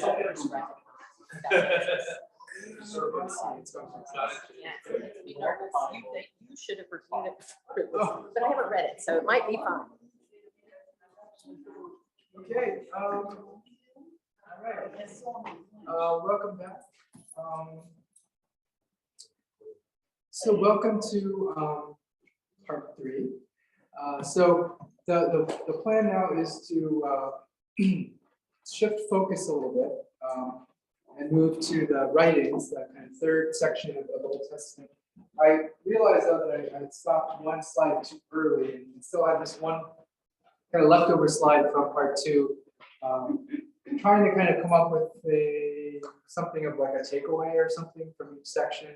The first one was about divine hospitality in Leviticus and Exodus, showing us love in explicating the structure by which God dwells with us and we dwell with God. Hospitality. Point 2, I think this is not too hard to see in the book of Hosea, but God's love for us is shown in his faithfulness, right? So hospitality is one thing, but then what if you're a terrible guest? Does the host just, banish you forever? Well, I think no, God's love for us is shown in his faithfulness, right? So Israel, in that they had the land, they were now in the land that was promised to Abraham, Isaac, and Jacob. And what did they do with it, right? This is the indictment against Israel. Well, they didn't follow the law. They turned to idolatry. But God in his faithfulness endures death to save us from sin and death, right? So this is like prefigured, I would say, in Hosea. This is sort of shadowed. We know this, of course, from that this is, ultimately what Christ does. But I think it's shadowed. I think it's foreshadowed in Hosea. So what about us? I think we could say that our love for God, just kind of reading through this through Hosea for a second, is expressed in repentance and faithfulness. And there's one little bit from Hosea that I think is very nice that I didn't put on a slide, but should have. You know, Lent is the season of repentance, and we have, I think, a beautiful statement of repentance in Hosea chapter 6. Come, let us return to the Lord. So, return. The way to say repentance in Hebrew is teshuvah. So it's this verb of return. Is actually the kind of basic meaning when we try to express the idea of repentance in Hebrew anyway. It's not in Greek, metanoia, in change of mind. It's return. Come, let us return to the Lord, for it is He who has torn, and He will heal us. He has struck down, and He will bind us up. So there is kind of an edge to Hosea that I maybe didn't, say as much about as I should have. He divorces them. He lets them die. The Assyrians, they come in and they wipe out Samaria. They destroy it. They completely dismantle the northern kingdom of Israel, and after that, it's done. I mean, you've probably heard the expression, the lost tribes of Israel. That's referring to the Assyrian destruction of Israel in 722, because when the Assyrians conquered the north, they didn't just sort of defeat the army and destroy the city and leave. They took people from Israel and transplanted them to other parts of the Assyrian Empire, took other people from other parts of the empire and put them in Israel, and in such a way that everything got mixed up, right? So it was like imperial policy for the Assyrians to basically dissolve the population in that way, right? And so the tribes were lost in that sense, like they no longer had coherence anymore. And God let that happen, right? He let the people go to death, but it was in their going to death that He Himself would show His salvation by going through Himself, right? So we have to know that, right? Hosea says, He who has torn will heal us, but He does tear. He who has struck us down will bind us up, but He does strike. So I don't want to sugarcoat anything here. I think this is what we're dealing with. After 2 days, He will revive us. On the third day, He will raise us up, that we may live before Him. Let us press on to know the Lord. His appearing is as sure as the dawn. He will come to us like the showers, like the spring rains that water the earth. So again, Baal is supposed to be this god of fertility, the storm god who brings the rain, right? And Hosea is saying it's not Baal who brings you the rain, right? It's the Lord who brings you the rain. And it's just rain. It's not like, I'll get into it, but it's ordinary rain that God controls. So anyway, this is a kind of statement of repentance in Hosea. And I think for our part, our love for God is expressed in repentance and faithfulness as we, in the face of death, commend ourselves and one another in whole to Christ our God. So I think Hosea is just a really powerful book for facing up to the reality of death and of seeing the need for repentance in the face of death. And I think us thinking about the cross, for example, tomorrow, the study of the cross, is also appropriate, right? And you read books on Orthodox spirituality, and that's one of the things that is helpful to remember, is to think on death sometimes, right? And, at least in some of the monastic councils about spirituality. Okay, so we're going to move now to the Song of Songs. It's like we're really changing, not changing the subject, but changing the channel. When we talk about Song of Songs, and it's kind of corny, but the fire of God's love. So I chose the word fire because it shows up in chapter 8. We'll get to that in a bit. But all right. So when we talk about Song of Songs, we're talking about a poetic composition in the section of the Old Testament called the Writings. Song of Songs is also called the Song of Solomon, so if you see that, it's the same thing. The title in Hebrew is Shir HaShirim, which literally translates Song of Songs, but means something like the best song, like when you use that formulation in Hebrew, that's how you say something is the best. It's like it's the King of Kings. King of Kings. Thank you. So that just means the highest king. So when we say Song of Songs, we should really think like the best song. Okay, and which is odd because it's not a book in the Bible that really talks about God. Doesn't talk about covenant really. It doesn't talk about. I don't think the Ten Commandments are in there. I mean, it's not. It doesn't seem very theological, and yet it has this title. It's the best of the songs in the Hebrew Bible. There's this statement by Rabbi Akiva, which is pretty famous, right? That all of Scripture is holy, he says, but the Song of Songs is the holy of holies. There's something about this work that, speaking of, the rabbinic tradition, for example, earned it this tremendous sort of honor, this high position. And as we'll see in a minute, it's exactly the same on the Christian side, right? So we'll get to that in just a minute. But anyway, it's a poetic composition that portrays the intense desire and delight between a man and a woman. So if you want to just describe it very simply, it's just a man and a woman who are speaking back and forth. There's like a kind of a little chorus. There seems to be like a third party there who are addressed as the daughters of Jerusalem. So like perhaps friends maybe of the woman or something like that, but it's a kind of choral voice in the poem. The man is referred to as my beloved. The woman is referred to several ways: my sister, my bride, my love, or the Shulamite. So this is not like incestual stuff. It's not a biological sister, but it's just that's one of the ways that she's addressed. So it's a love poem, at times quite racy. I mean, if you are, attentive to the images and what they probably mean, you start to feel a little uncomfortable. Quite strange. Sorry? Some of the imagery is quite strange.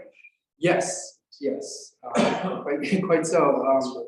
So I'm going to steer around some of those today. Just because I get, I'm not super comfortable talking about that kind of stuff. But but just to say that it's there, and if you read with an eye for it, it'll put you on your back foot. But like at least at the literal level, the images are all, from agrarian life, flocks and sheep and shepherds and things that grow on trees, the landscapes, rivers and mountains, and tons of trees and plants.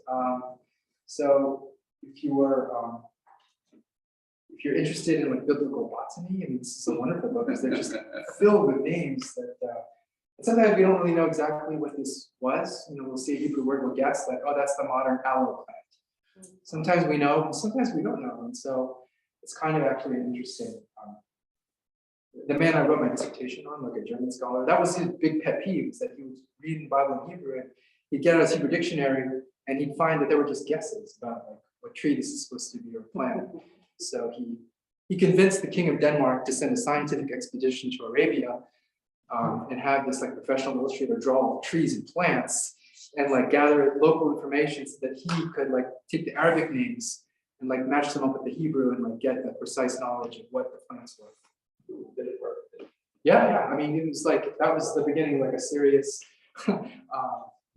reform of our lexicographic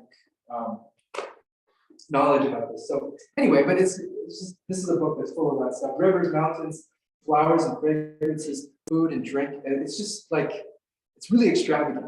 It just appeals extravagantly to all five senses. I mean, touch, taste, food, sight, obviously, smell, certainly, and hearing as well. I mean, it's all in there. So it's sort of like, I'm teaching a class right now at St. Vladimir, philosophy, we're talking about Plato, and Plato saying that the world of the senses is deceptive, and like all of the kind of visible realities is sort of a shadow of the real thing, some of this idea has some kind of influence in places on Christian theology as well, and this denigration of senses and sensory experience, but like you open Song of Songs and it's like plunges you into like the joys and the delights of the sensory material. So it's kind of weird, therefore, that someone like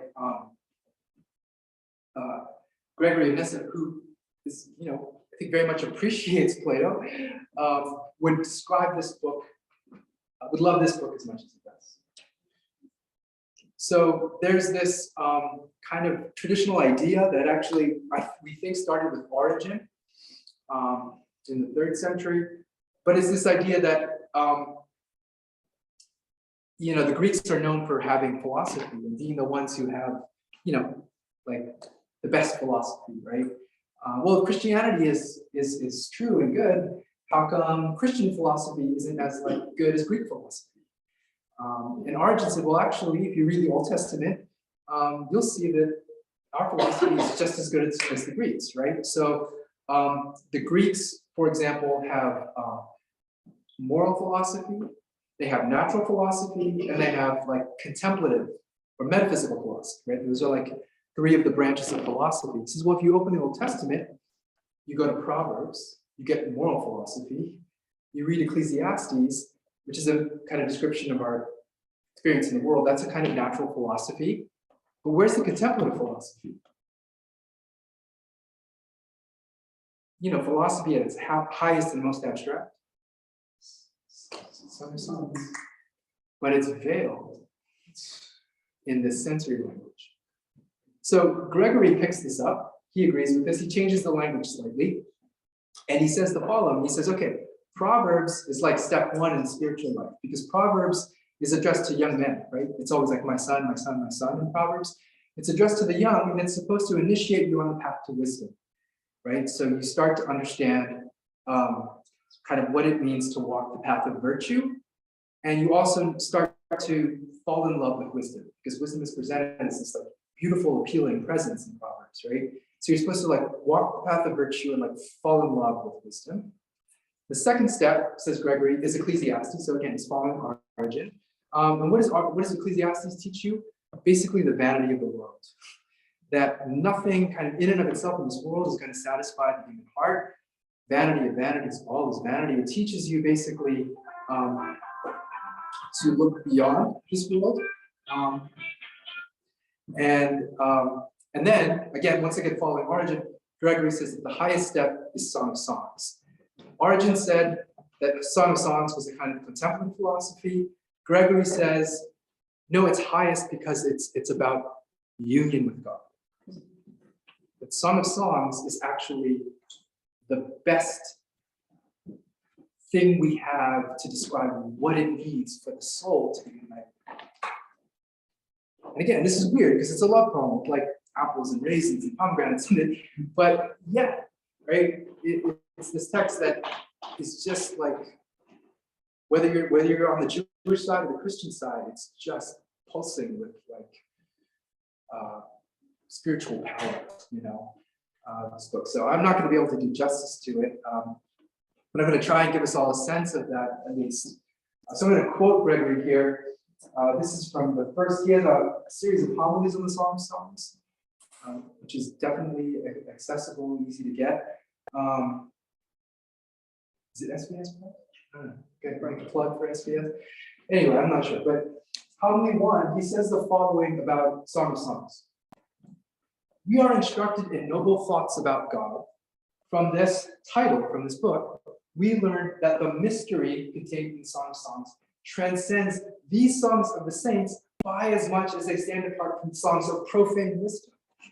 So as much as like other, right, saintly writings that we have are better than profane writings, so much better, so much superior is the song to even those writings than those to profane writings, right? This is his high opinion. Human nature can neither discover nor entertain anything greater than this for purposes of understanding. That is why, moreover, the most intense of pleasurable activities, I mean the passion of erotic love, is set as a figure at the very fore of the guidance that the teachings give, right? So if you want the best and most sort of potent source for helping people understand like spiritual ascent, right? You're going to go to the most potent thing in human life, right? Love, particularly romantic love, erotic love, right? So that's what this is.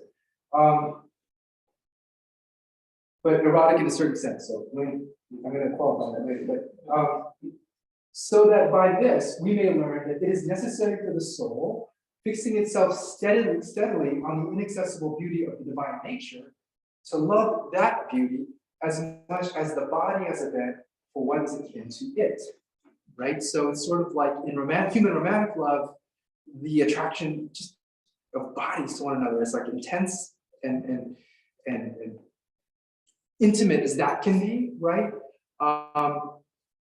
So much more is the relation of the spirit to the divine, to turn passion into impassibility, so that when every bodily disposition has been quelled,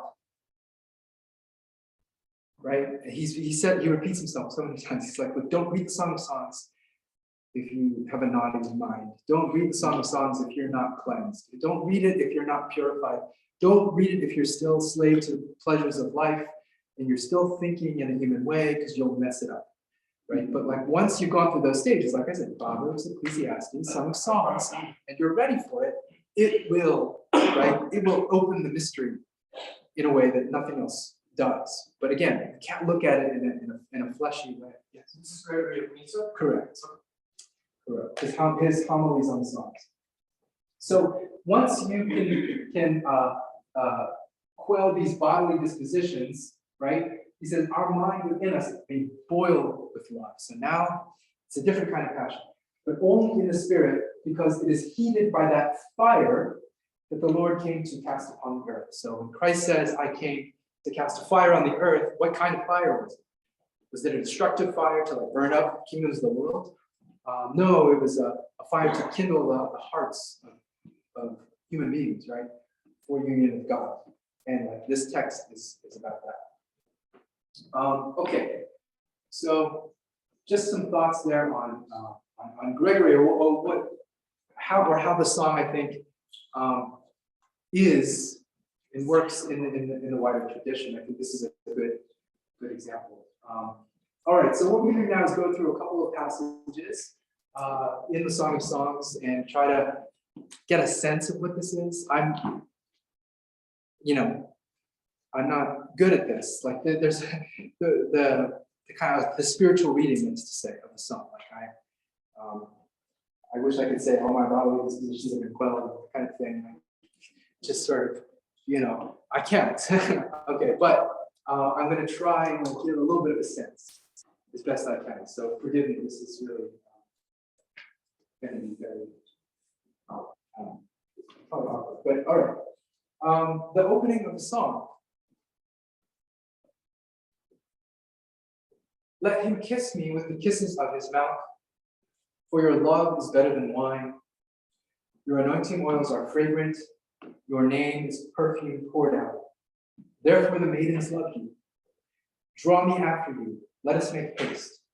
The king has brought me into his chambers. We will exult and rejoice in you. We will extol your love more than wine. Rightly do they love you. Okay, so this is the woman speaking. Just a couple of sort of basic things here. This is the woman speaking, and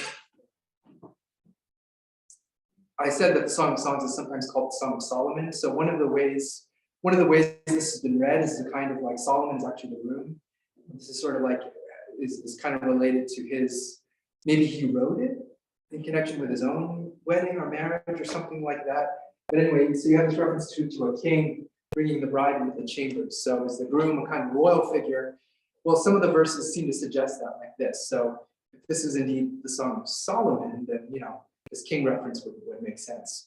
But that's not everywhere. It's kind of here and there for the song. It's not necessarily everywhere. But anyway, the king, and then this first person plural, we will exalt and rejoice in you. So again, this is probably the woman with her friends, or if she's herself kind of royal figure, her attendants, so to speak. And her idea here is that all of her girlfriends also, like, appreciate the handsomeness and the beauty and the virility of this, of the groom. Like, so she's not the only woman who admires him. Like, she's sort of saying all the women admire him because, he's that good. So that's why it's first person, plural there, I think. We will exalt and rejoice in you. We will extol your love. So she's with her friends there. Okay, but let him kiss me with the kisses of his mouth. Okay, yeah, I'm not like super great at spiritual reading, but I can make some obvious logical points, which I'm going to try to do. And one is that you can't kiss yourself in the mouth. Right? Just like you can't see your own eyeball, you can't kiss yourself in the mouth. So the kind of love that's in view here is a love that has to do with going beyond the boundaries of oneself to connect with the self of another, right? So that might sound obvious, but so in Greek, there's a specific term for the kind of love that goes beyond the bounds of the self in order to be to meet and be completed by something that's outside of yourself, right? That's eros in Greek. So eros is kind of based in some deficiency in yourself, right? So it's like when you're in love with someone, like romantically, like you feel incomplete without them. It's like you might have everything else okay, and you're like you want to be with that person, and you experience their absence as a lack in you that can only be remedied by being in the presence of that other person. So eros is a form of love that is it's a little bit weak in the sense that it requires something else to be completed and satisfied.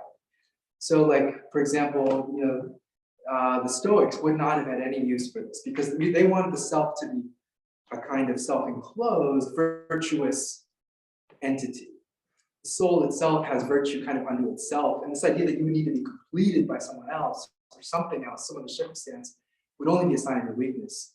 But when we're talking about eros, we're talking about a form of love that has to step outside of itself to connect with the other in order to be complete.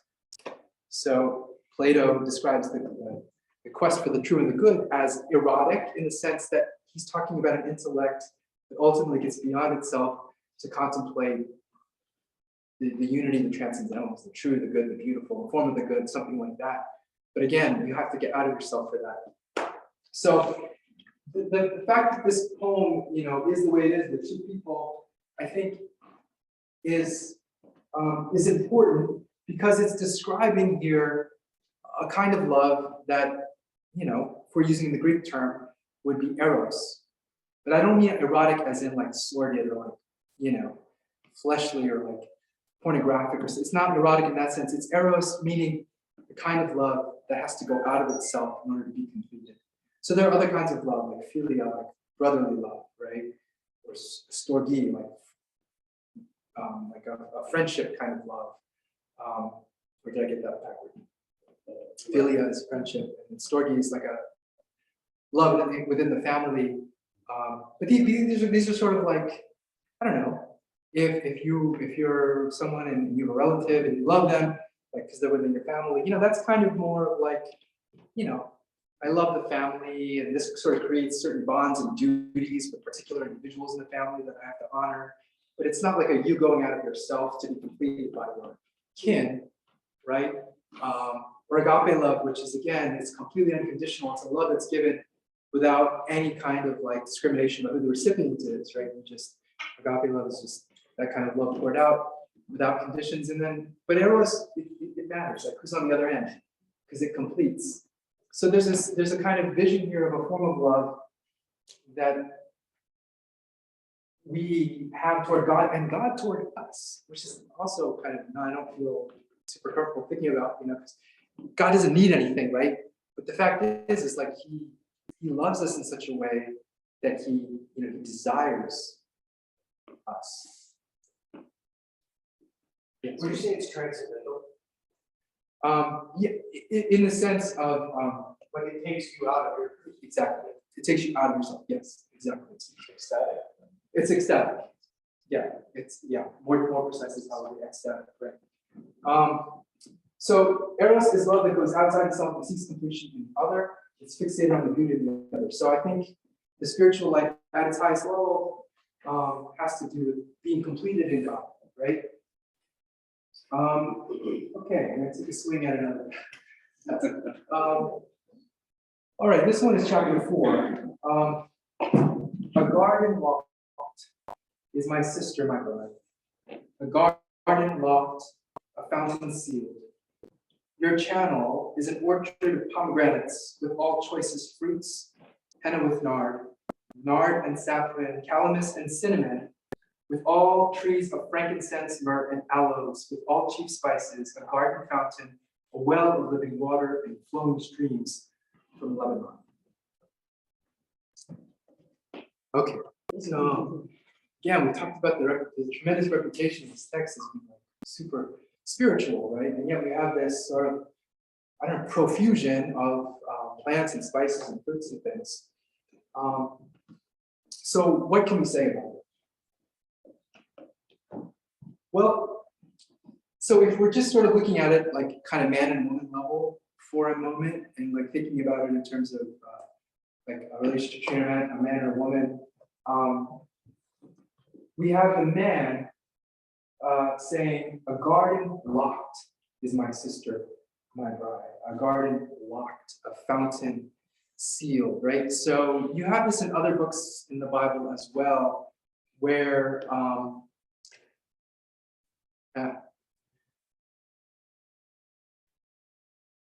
the woman in a man's life is compared to a cistern or a fountain or some kind of water that you have to kind of keep for your own, right? So that's one thing. Here also is the additional image, though, of the woman being the man's garden of delights. So in other words, but a locked garden. So a kind of, what's the word I'm looking for here? It's a kind of sealed and private enclosure into which the man and the man alone can go to enjoy delights. You know what I'm saying?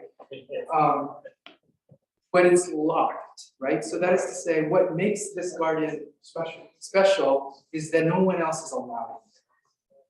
It's so again, the prayer is saying that give me spirit of chastity. So help me lock that thing, right? Garden locked, and this fountain sealed. So these are waters that are not being like dispersed to whomever. You're not watering your, hayfield with it over here and the tomato garden over here. It's like it's within the garden, and it is there just for that purpose. The life coming out of it has only one purpose in that sense. And so within this sort of locked garden, this sort of carefully enclosed, so the man is like thinking of his wife or this, his beloved in this way, right? That he alone can enjoy it. But when he gets in there, talk about delights, right? It's not just like I think when you have a relationship and maybe the romance part is gone, and it's like, oh, you're bored with your partner, right? And it's like, oh, that's just it's just my wife, or it's just my husband. Like it's like not that person becomes kind of flat and one-dimensional, right? But when you're in love, right, that person has so many good qualities and like so many interesting things to say that are just sort of like, and then the idea that you're the one who gets to enjoy it, it's sort of like you're in this enclosed garden. So you can kind of get, I hope, from this, get a sense of like a spiritual reading here, right, about the soul being locked, being sealed, I guess, for the beloved. But here's the thing, right? So now we have all these other things: pomegranates, henna, saffron, calamus, cinnamon. So what are these things? So the soul that has union with God and is itself a kind of garden locked in that sense, right? It should ultimately be a kind of soul that's also offering to God beautiful, pleasant things, right? It's like you have it within you to produce things, symbolized here by the various plants, that God finds pleasing. And this is sort of your love response. So if you read Gregory's homilies, he can tell you what all these things mean. But he knows he's sort of guessing a little bit sometimes about these things. But we could say broadly that it's the virtues. Think of it that way, right? That the soul that's enclosed in this way, devoted to God, produces for God things that are pleasing to him. And what's pleasing to God? The virtues. So here we have calamus and cinnamon. We're more familiar with the fruit language of Paul. Love, joy, peace, patience, goodness, kindness, gentleness, self-control, those kinds of things. And that helps you, I think, use that instead. Calamus and cinnamon doesn't help you, then maybe go to that. But like if you read his commentary, he tells you, he'll tell you, I don't know, there's a passage in there where he says that some people tell you that if you have a boiling water, you put cinnamon in and it cools it. So he said, what is cinnamon? It's the virtue by which it's a virtue of sobriety and of calmness. Yeah. So that you're someone who's not subject to anger, right? So anyway, that's the example of a virtue that God would find pleasing, that we can produce for him in a certain sense. Does that make sense? So, so love for God, it has to be enclosed, right? If there are no enclosures, there are no barriers, and it's just sort of dissipated, it cannot be a sturdy and coherent thing. It has to be a space dedicated to God alone. And so this is the same as the tabernacle. It's the same thing, right? Same idea. Just being expressed differently. A space dedicated to God alone, wherein we cultivate for him a beautiful variety of virtues. So, doing my searches for images, I typed in enclosed garden in the Google image search engine, which is how I get all my images. And I saw this.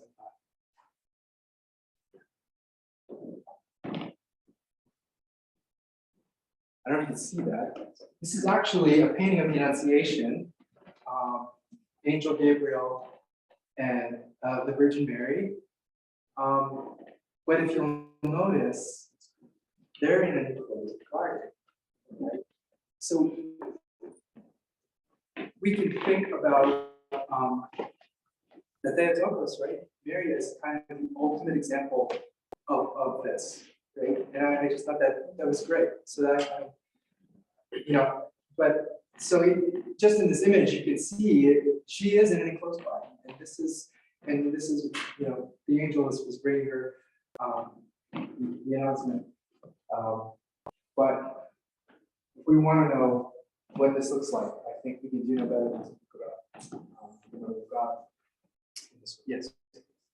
Could you draw the inverse here that Father added to Google part, the one who painted the feasts, told me that the early church, the way we depict, for example, the Theotokos and the angel on the royal doors, Yes. in the church they were actually depicted on the walls, which is what we did here. And that between them, the bridal chamber, that garden, is the altar space. Could you draw that difference? Wow.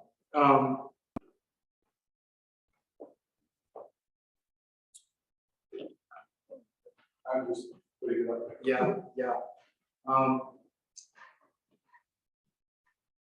Right. So if we think about, yes, I mean, if we use our Leviticus stuff, when we think about, See, it's enclosed. Well, that's that one over there, but yeah, it's the same thing. oh, yes, there, right, enclosed.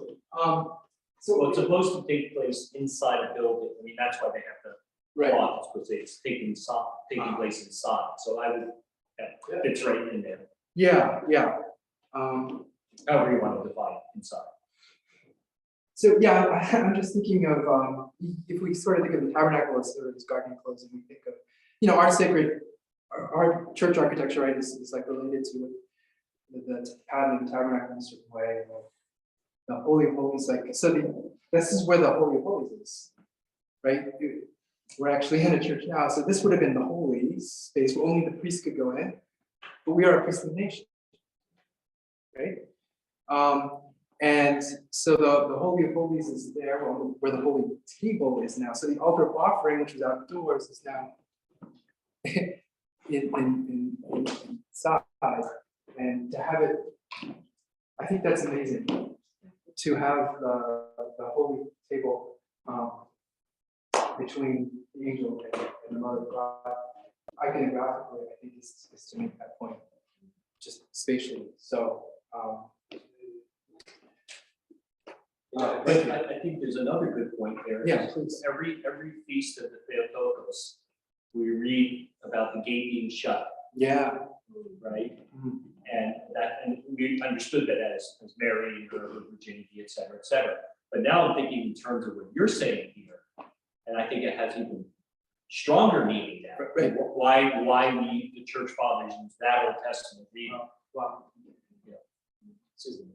Hmm. Also going back to Hosea, getting his wife back, first he brings the money because he's got to redeem, but after the redemption, there's the wine, and there's the flowers. Because what are you going to do in the garden? Just pick flowers and bring the drinks. Give you a little more. Higher level of love. So right, so the kind of the continuation, of Hosea is this kind of resumption of the marriage, right? Song of Songs is all about that. So there is a kind of marriage thing here, but again, like that kind of just at the marital level isn't going to work if the garden isn't shut, right? So if Gomer continues to run off, that's not going to work. But to the extent that marriage can become kind of like this, then you have a kind of embodiment of love here that's going to both draw from and mirror God's love. So, all right, how many more? I got another one here. Okay, so this is from chapter 5 of Song of Songs. This is the woman speaking. I slept, but my heart was awake. Listen, my beloved is knocking. Okay, and this is the man. Open to me, my sister, my love, my dove, my perfect one. For my head is wet with dew, my locks with the drops of the night. And then back to the woman. I had put off my garment. How could I put it on again? I had bathed my feet. How could I soil them? My beloved thrust his hand into the opening, and my inmost being yearned for him. I arose to open to my beloved, and my hands dripped with myrrh upon the handles of the bolt. I opened to my beloved, but my beloved had turned and was gone. My soul failed me when he spoke. I sought him, but I did not find him. I called him, but he gave no answer. What's going on here? Odd, right? It's supposed to be this like celebration of love, and what about the locked garden and the enjoying of the delights, and you have this strange story of like she's in bed, she's already washed her feet, she's already put on her pajamas, and there she is, and like this, she wants to be with him, she's having trouble sleeping, and then he shows up. This is great. Okay, so she's like, but she's kind of nervous. What am I supposed to do? Am I supposed to get out of bed? So she goes, and her hands drip with myrrh. So presumably because one of the things that you do, to centralize being together is you put myrrh on the bed, you make the bed smell nice, basically. Right? So she's done that. Her hands are dripped with myrrh. So now, ready to be together. But then she opens the door and he's gone. She calls and he doesn't even answer. So, what is this about? So there are actually a couple of passages in the song that are a little bit like this, a little bit like wait, where did she go? Wait, I'm over here. Wait, where did he go? And so like, oh, I'm over here. And then he goes, and then she's not there. And she goes to where she thinks he is, and actually he's not there. And it's more than just plants and like eating raisins and apples. You have in the song, what I would describe as a tension between presence and absence. So the love relationship is there and it's strong, but it is still nevertheless sort of fraught. And fraught how?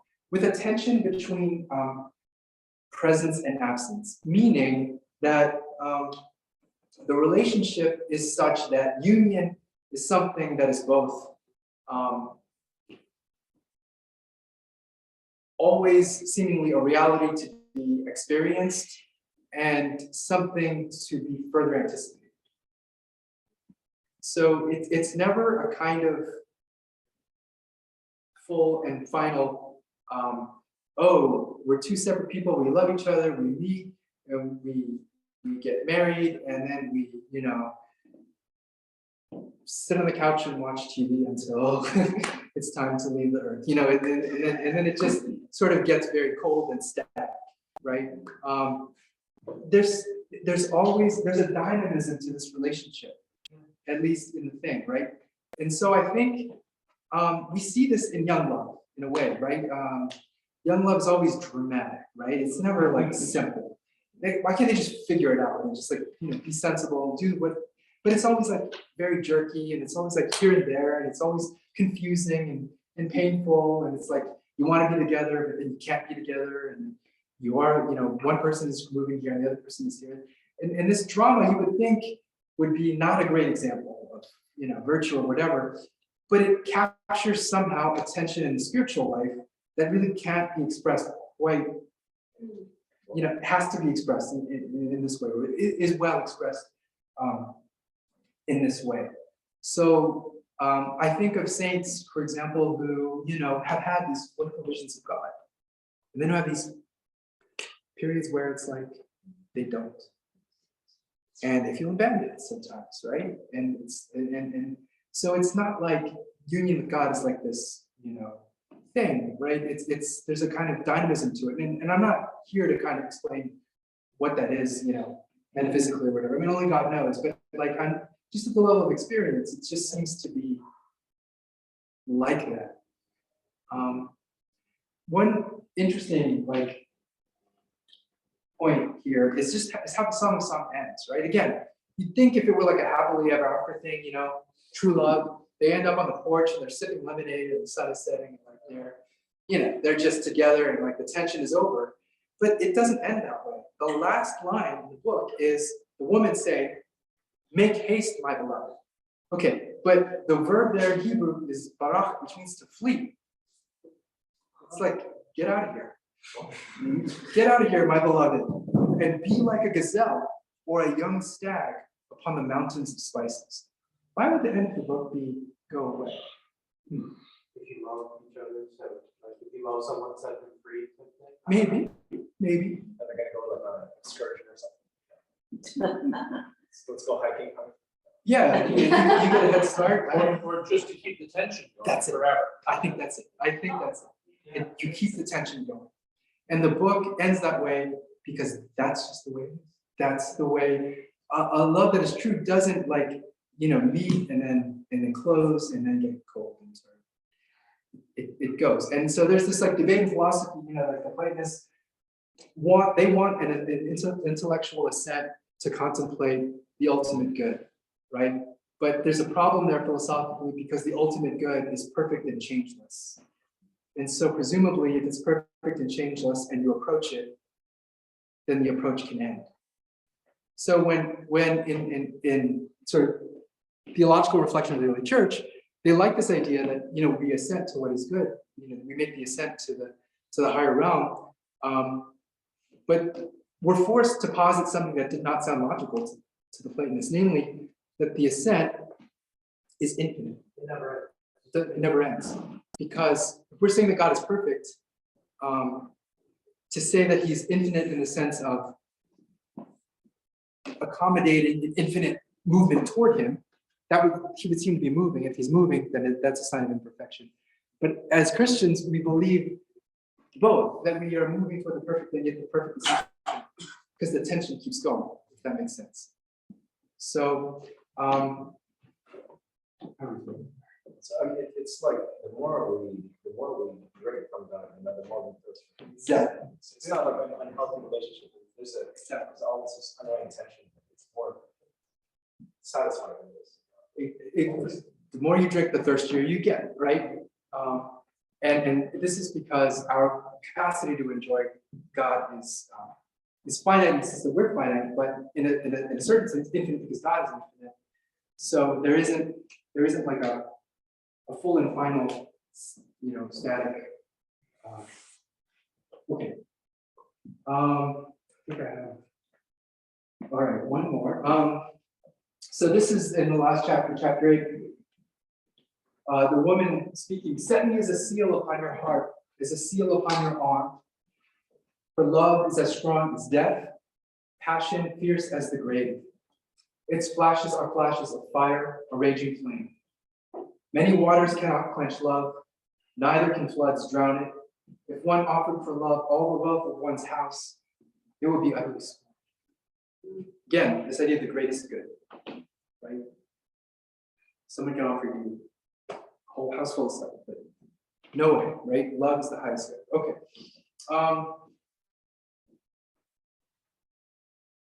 All right, so this is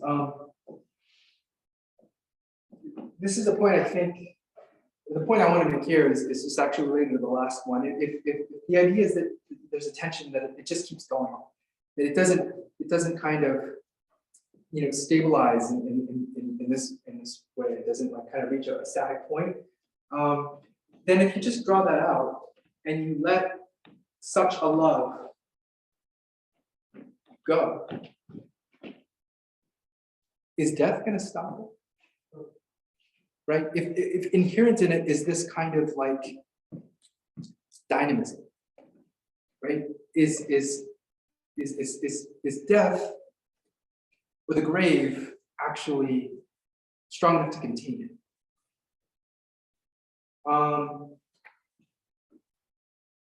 And then there's a kind of switch here to kind of water and fire and language, right? So you have a flame, right? That if you can put, many waters on it, right? So you can flood it, but it's a fire so great that even doing that won't put it out.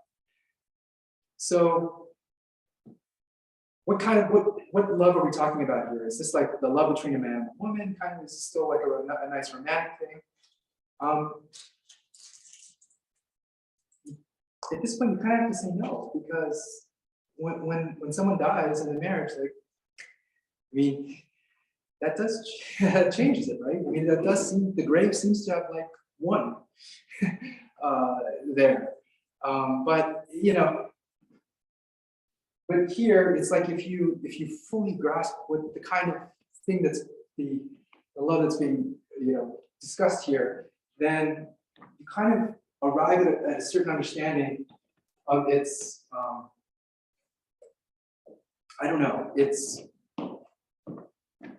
its power to defeat death. Isn't it almost like this is the only love relationship that's perfected by death? Okay. Yeah. So then that would raise an excellent question. And almost the love of God that we have in this life is sort of not fully reconciled in this life. I mean, that could be all love, but it's sort of, I don't think about it. Which reminds me of another verse from the Song of Songs, which is a little weird. I forget if it's the man or the woman, but catch for us the little foxes, that run around. And it's sort of like, I don't know, these little annoying. Are foxes like, does they mean like little like other people? It's not clear or something. But anyway, like in a vineyard, a fox would be a nuisance because it would eat stuff and it would like. So it's like in this life, it's just the little foxes. And so there's a verse there where catch the little foxes. We did. But so there's a kind of longing for a point where the distractions and the things are gone, and death in a certain way is like getting rid of the foxes, but not in such a way that brings the thing to a full conclusion, but introduces it like a stage. And so that's what you're saying about death. It's sort of like a step, further, by which to understand like the dynamism of the power of love, right? So I think in loving God, we come to know Him as passion. So this word, the good kind, passion, and as fire that cannot be quenched by the world, neither its pleasures, nor its adversities, nor even by death itself. So that's just my attempt to sort of like paraphrase and package that a little bit. Now, I just like this painting that I found of this woman in their humble abode. You know, she's kneeling before her icon corner, and her husband is. He looks pretty sick. I don't know if he's dead or he's gonna die, but you know, she's thinking she's embodying a love as strong as death. Love for God as strong as death. Love for her husband as strong as death. Both, right? I mean, it's like a painting that sort of brings together the man and woman, and also the kind of individual and God. Both in both cases, right? Or for this reason, she's kind of in this position to bear up against death. I found this as well.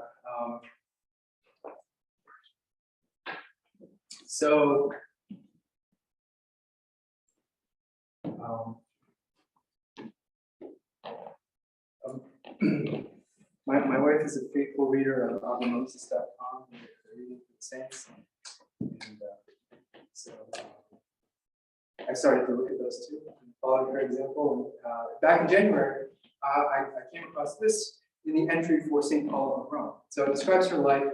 She's from Rome.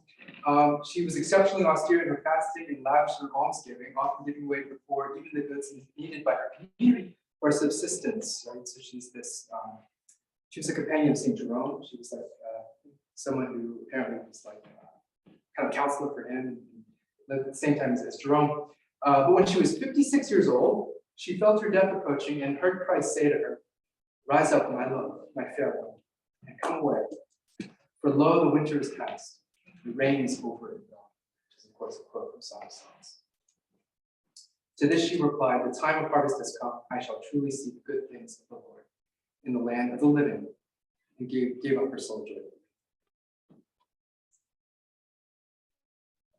So notice how earth isn't the land for her. Starting with the next slide is the land of the living. But I just thought that was beautiful. And again, sort of like love strong as death, that on her deathbed, that's what she heard me say. Okay, so trying now to make a Lenten connection. I think this one is a little bit obvious.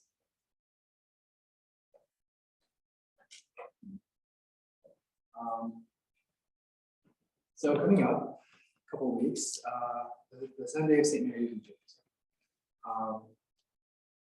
So we all know the story of St. Mary of Egypt and the life that she lived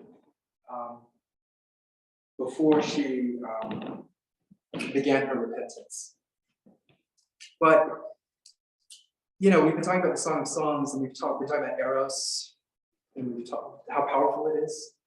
And I think she's a woman who knew the power of of Eros, right? And knew and regarded it. I mean, you can read her life. She said it's the thing I wanted most, right? Was always this kind of connection with others, and of course through all kinds of illicit sexual things, but then it sort of goes like this, and her Her love, which had always wanted to go beyond the bounds of the self to the other, now found completion in going beyond the bounds of the self to God. And this was the extraordinary fuel, right, for her repentance, as well as the reward for her repentance at the same time. Who was the saint that her and promised her repentance? So, Okay, thank you. So, this is from the life of Saint Mary. This is Saint Mary herself speaking. So we just talked about fire, right, as an image for death. A fire seemed to burn within me, awakening in me the desire for embraces. So this kind of erotic impulse, right, was very strong in her. So this is even when she's in the wilderness. Then I would throw myself to the ground and water it with my tears. I seemed to see the most holy Virgin before me, and she seemed to threaten me for not keeping my vow. I lay face downward day and night upon the ground, and would not get up until that blessed light encircled me, dispelling the evil thoughts that troubled me. Thus I lived in this wilderness for the first 17 years. Darkness after darkness, misery after misery stood about me a sinner. And from that time until now, the Mother of God helps me in everything. So I like this because this is also part of that presence absence thing. It's hard, like it's a struggle. Like, so the fact that she repents and turns to God doesn't mean, okay, happily ever after, you roll credits or something. There's like an immense struggle ahead of her when she goes to the desert, right? In which she experiences God's love, certainly, but also experiences this face downward on the ground, watering the soil with her tears, right? And the Mother of God helping her. But that's also a kind of presence absence thing. And then we have the Cantaculum for that Sunday. Having escaped the gloom of sin, O blessed Mary, and shining brightly with the light of repentance, thou didst present thy heart to Christ, O glorious one, bringing him, his holy and all immaculate mother, as a great and merciful and most noble intercessor. Hence, thou hast found the pardon of thy sins, and with the angels rejoices forevermore. So when I think of Song of Songs, I think of Theotokos, and I think of Saint Mary in Egypt. And in both cases, I think we can describe their love for God as like this full giving of the self, oneself over to the other. Yeah.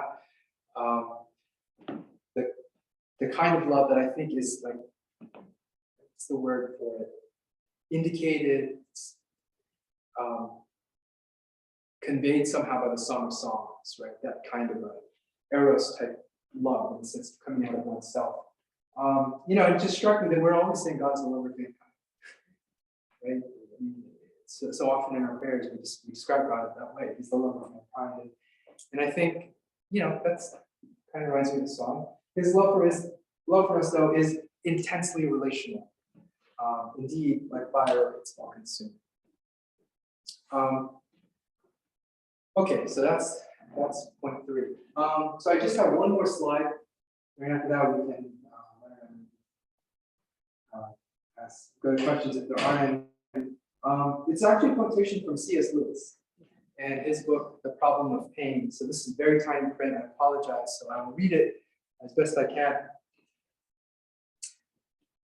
When Christianity says that God loves man, it means that God loves man.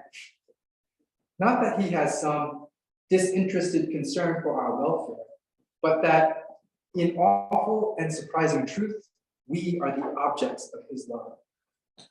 You asked for a loving God, you have one.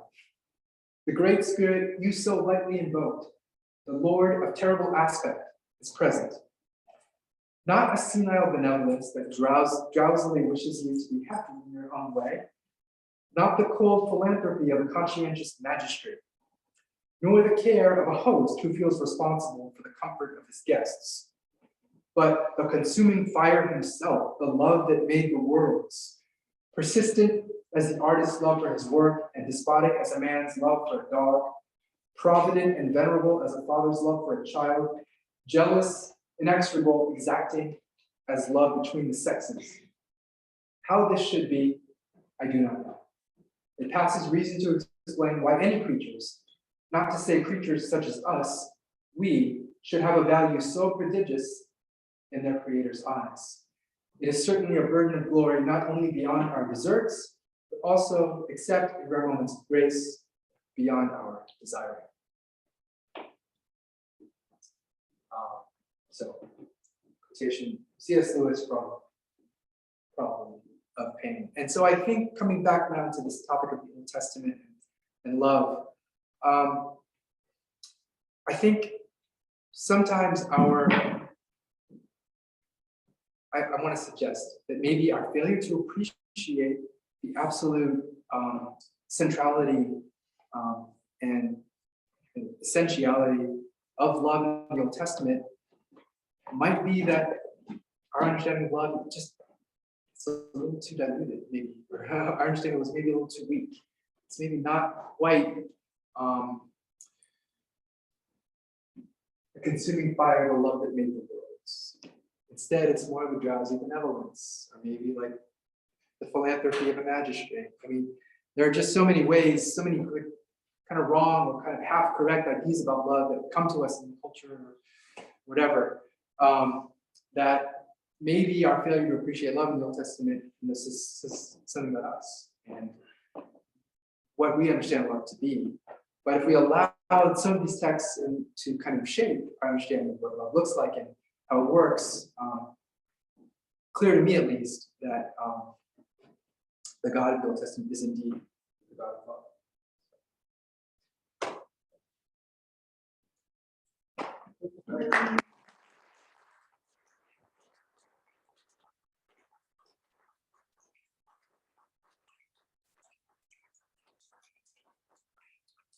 So I think we have a little.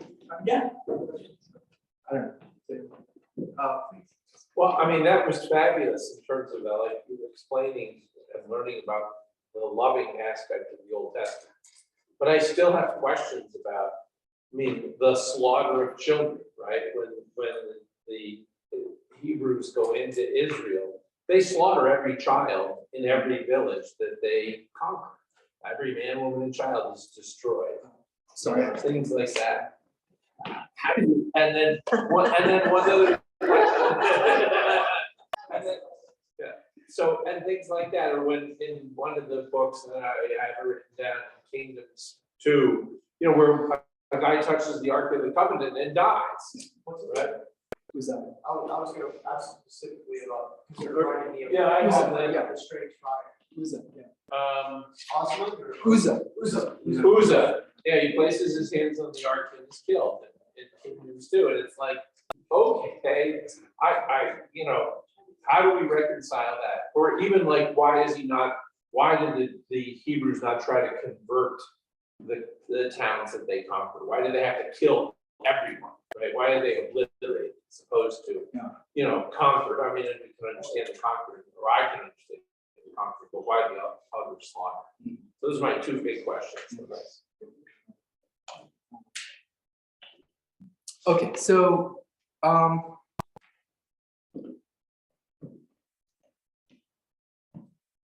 the first thing I'm going to say is going to sound terribly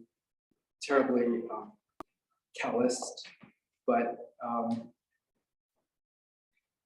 think it's probably, you know, a useful thing to say is that when in our kind of modern morality, our kind of contemporary sensibilities about things, we regard sort of pain and death and as sort of like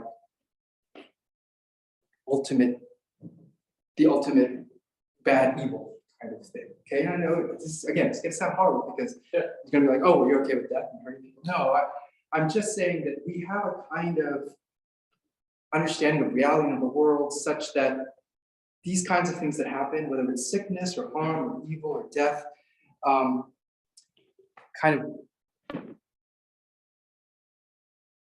stand for us sometimes as like the worst possible thing. So if we elevate those things to this position of kind of ultimate significance, and then it becomes a kind of really difficult to balance that because on the other hand, we're trying to kind of understand the will of God as having kind of ultimate and primary significance. So I guess on the one hand, we have to think about, or I'd like to suggest anyway, that not that we be okay with these things, but that we try and sort of bring our kind of sensibilities about life and who gets to live and who is alive and who's not alive within the kind of orbit of divine power and authority in a certain way. Yes. I do think Uzo's action specifically does sort of, it's pretty wanton, like you're not supposed to touch this thing, and it's literally the seat, the footstool of God. So I do think it's perhaps to see death as such an extreme punishment. I'm not sure it is extreme for such a. Yeah, but I guess in the case of Uzzah, he wasn't trying to do something bad. He was trying to adjust it or That's fix true. it. That's true. Yeah. That's why he's the one that troubles me most, because he wasn't trying to do Go back to that. the very, very beginning, Genesis. They had one command. One command, don't eat the fruit of this tree. Right. And what did they do? They ate the fruit of They ate the fruit of the tree, right? And what happened? sin and entered the world. Death comes into, Yeah. expelled and death comes into the world, right? And so there's this constant thing where God's saying, don't do this. Like, really, I'm telling you, don't do this. And we go, we do it. And so it's like, I love the way one of my professors back in the day described it. It's like, you tell a kid, don't touch that hot stove. Don't touch it. Don't touch it. What does the kid do? Touch it. Burn himself. Right? He's a child. He learns from that. Then you got the next, you kind of grow up in your faith until such time that Christ comes, kind of fulfills all that. But I think there's always that point whenever you see, they like theologians like say it's an apple, right? I think it's an apple. We don't understand what God's will is. But I think there's a very clear thing, and I think you made it absolutely clear in your presentation. There was this development. Like, how much can you understand at this time? And then how much did you mess it up? But you know what? I still love you. So I haven't abandoned you yet. And it keeps going that way, all the way through when it's fulfilled in Christ. I don't know, it's not- No, I appreciate that, Father. Thank you. I think in the case of Uzzah, I mean, it's actually, the count is written there to make it very hard to, it says that the cart stumbles, which definitely makes you think that it was not intentional on his part. Because I know that there's some, I've seen references to Uzzah in like some patristic commentaries that like describe him as like having bad intentions, but the text makes it hard to go that way, actually, I think. Right. So like, why would the text like really make that option so like difficult? Like we want to give Uzzah bad intentions so that we feel better about it. Like, why does the text fight that? And so again, I think, sorry, there's a hand here, please. I was just gonna say, because I think what you're struggling with is more is the concept that he thinks he's doing possibly a good thing. And Yeah. he's punished for it. And I was saying, very similar to what Father Eric was saying, it's the same concept of like, my son goes into the refrigerator, when I said, do not go in the refrigerator. But he says, oh, but it was getting it for my sister, because she was hungry. It's like, yeah, you can have a good intention, but you're still disobeying the command. So the intention doesn't always matter. Well, can I read the actual? Oh, yeah, please. Yeah. Okay, and when they came to Nachon's threshing floor, Uzzah placed his hand on the ark of God to hold it steady when the oxen shook it out of its place. Yeah. The Lord was angered against Uzzah, and there God struck him. And before God, he died there next to the ark of the Lord. Okay. Right? He went, I mean, the thing is, something bad, well, what I guess I would perceive as bad, right? The ark's gonna fall, and he goes to save it, and he gets killed. Okay, so I think that's the key, what I perceive as bad. So I think, again, the text is setting this up in such a way that it's like, you want to feel sorry for this. It's like, we would all just even impulsively do it, right? But even the little part of Uzzah that decides to act on that impulse is presumption. If the commandment was don't touch it, That's what you're saying. then just that's not a big thing. It's a tiny thing because it's like it happens like that and it's like almost natural.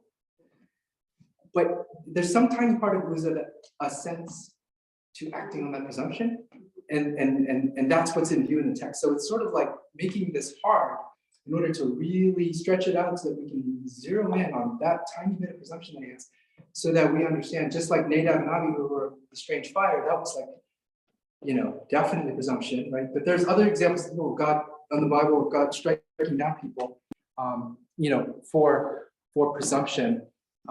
So I would say, so the second part of my kind of answer to your question, first of all, our sensibilities about life, and sometimes God takes people, like what happens for our salvation, and if that's dying at this point, we trust that these things happen, right? In a way that okay, that sounds a little pat, but anyway, the point is that the second thing I would say to that is, when it comes to the Bible, we have to understand that we're looking at writings that are part of the tradition that were handed on for a certain reason. So did anyone in the Christian church ever open the book of Joshua, or Deuteronomy 20 and see the regulations about going to war, and then close it up and then go over to the emperor and say, okay, I think it's time to muster an army and we have to do it. Nobody ever did that, right? Right. On the basis of, they might have gone to war for other reasons, okay, but like, nobody read Joshua in that way in the tradition. Nobody read Deuteronomy that way in the tradition. Why? Because they understood that's not what it was about, right? They understood that this account that we have, which involves, you could argue with anything, it would show like, don't do this, in a certain way, right? Because just think about just even historically, right? Israel was always in the shadow of some larger empire, whether it's the Assyrians we discussed, or the Babylonians after that, or the Persians after that, or the Ptolemies after that, and the Seleucids after that, and then the Romans after that, and then you can go into the Muslim, the Caliphate. You can go to so this idea that there's a kind of like imperial ideology of violence like embedded in the Bible, it doesn't make sense when the experience of the people was actually being on the other end of that all the time. So you're almost saying that me reading this is God telling them to kill the people when they took over these towns is wrong. In some sense, the Jews did the wrong thing, and it backfired on them because they don't have this grand kingdom out of this, right? I mean, they would have been better off trying to convert them than trying to kill them. Yeah. Because killing them didn't work in the long run, right? In the sense that they didn't have a great kingdom. No? Well, you're also you're making an assumption here about what conversion means. Yes, okay. And converting to Judaism, certainly you see it throughout that time, but it's a cultural change as much as a religious change. Mm-hmm. And so, it's just like when you read, for example, we read By the Waters of Babylon song, right? And they're talking about dashing the little kids against a stone. No one ever actually said that you should go and dash those kids against a stone. But they're talking in a way in which you understand that, yeah, this is serious stuff. Yeah. And I think that's where that's what I understand. Like, this is deadly serious. Like our survival, our faith, all these sort of things. And I don't know. That's just that's interesting. That's helpful. I wonder how valid you think the argument that this is like biblical poetic language, that we can still observe in a lot of Middle Eastern cultures. Like I work with Egyptians, Christian Egyptians, like Orthodox Egyptians, and they, like in our company, like we have several departments, and one director is really funny because he's always like, I hate this other director, I want to kill him. And I'm gonna block his house, and he's like, but I love this guy, he's perfect, And he also like told me last night, Genesis, I hate him, so but when he kills people, he really just will go and like have a meeting with them, like your department's terrible, it's gonna change stuff, So when God says like in this culture, kill all the men, women, and children, just like really mess up the city, like go bomb, or like not bomb it, but like defeat them, but it's not like literally we kill, just like dash the children against the stones. It doesn't literally mean this. So this is what I think. Yeah, what do you think? Please. I'm always struck reading the Psalms of David. Almost every line is praising God and you know, this beautiful imagery of, you know, the gratefulness of being, you know, in the glory of God. And then the rest of the sentences, smite them, crush their joys. Poetry, it's amazing poetry. But you always have this dichotomy of, you know, get the bad guys, and but it's really so vivid that it's just amazing. Is that Israel today? I mean, seriously, all the stuff that goes on there. Yeah. They're taking it more literally this time Yeah. So I am, so one approach to that is just to read the Psalms and say, anytime you see that, that's demons. That's one suggestion I've heard, is that, you know, we're supposed to fight the demons, and we're supposed to press, you know, for victory and help against our spiritual enemies, right? Because Paul says we don't fight against flesh and blood. And I do think, I sometimes read the Psalms and I'm like, I feel, you know, like if only we could get relief from the kind of demons and spiritual forces that harass us, like, oh God, please help, but, you know, that. So that's one approach that I've heard when it comes to the Psalms. But, you know, I'm not sure if every one of the Psalms, if that would work for all of the Psalms, you know, I think that might work for some of them, but for some of them, they seem to really be suggesting that the psalmist is in a situation where he's praying for this kind of vengeance, right? And so again, so this goes.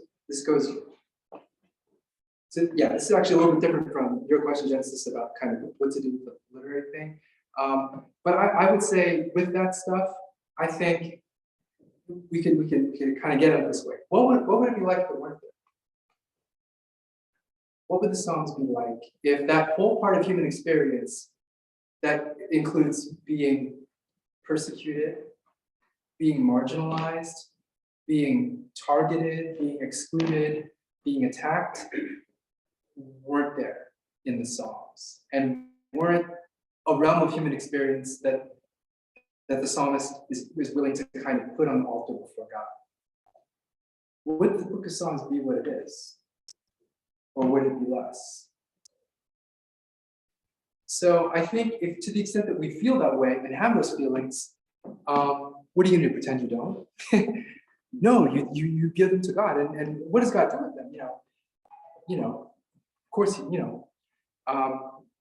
He does what He will, right? He does what He will. But the point is that you have brought them to Him in a way that's honest, and it's not great necessarily that we feel that way all the time. I'm not saying that's good. We wish we did it, but at the same time, that is like true to our experience of life in the world, and to the extent that we can articulate that to God before Him and have trust that He will still, we can do that. Our relationship is strong enough to bear that. Then I think that is like a rather precious feature of the Psalms. Also, just that, like, the text also contains an out, say out for losing, but the car did stumble. Right. Would have facilitated us having this conversation. Clearly, Yeah. like you said, it is. That out is there for a reason. I think it's you said so that we can, with fullness, address this question of,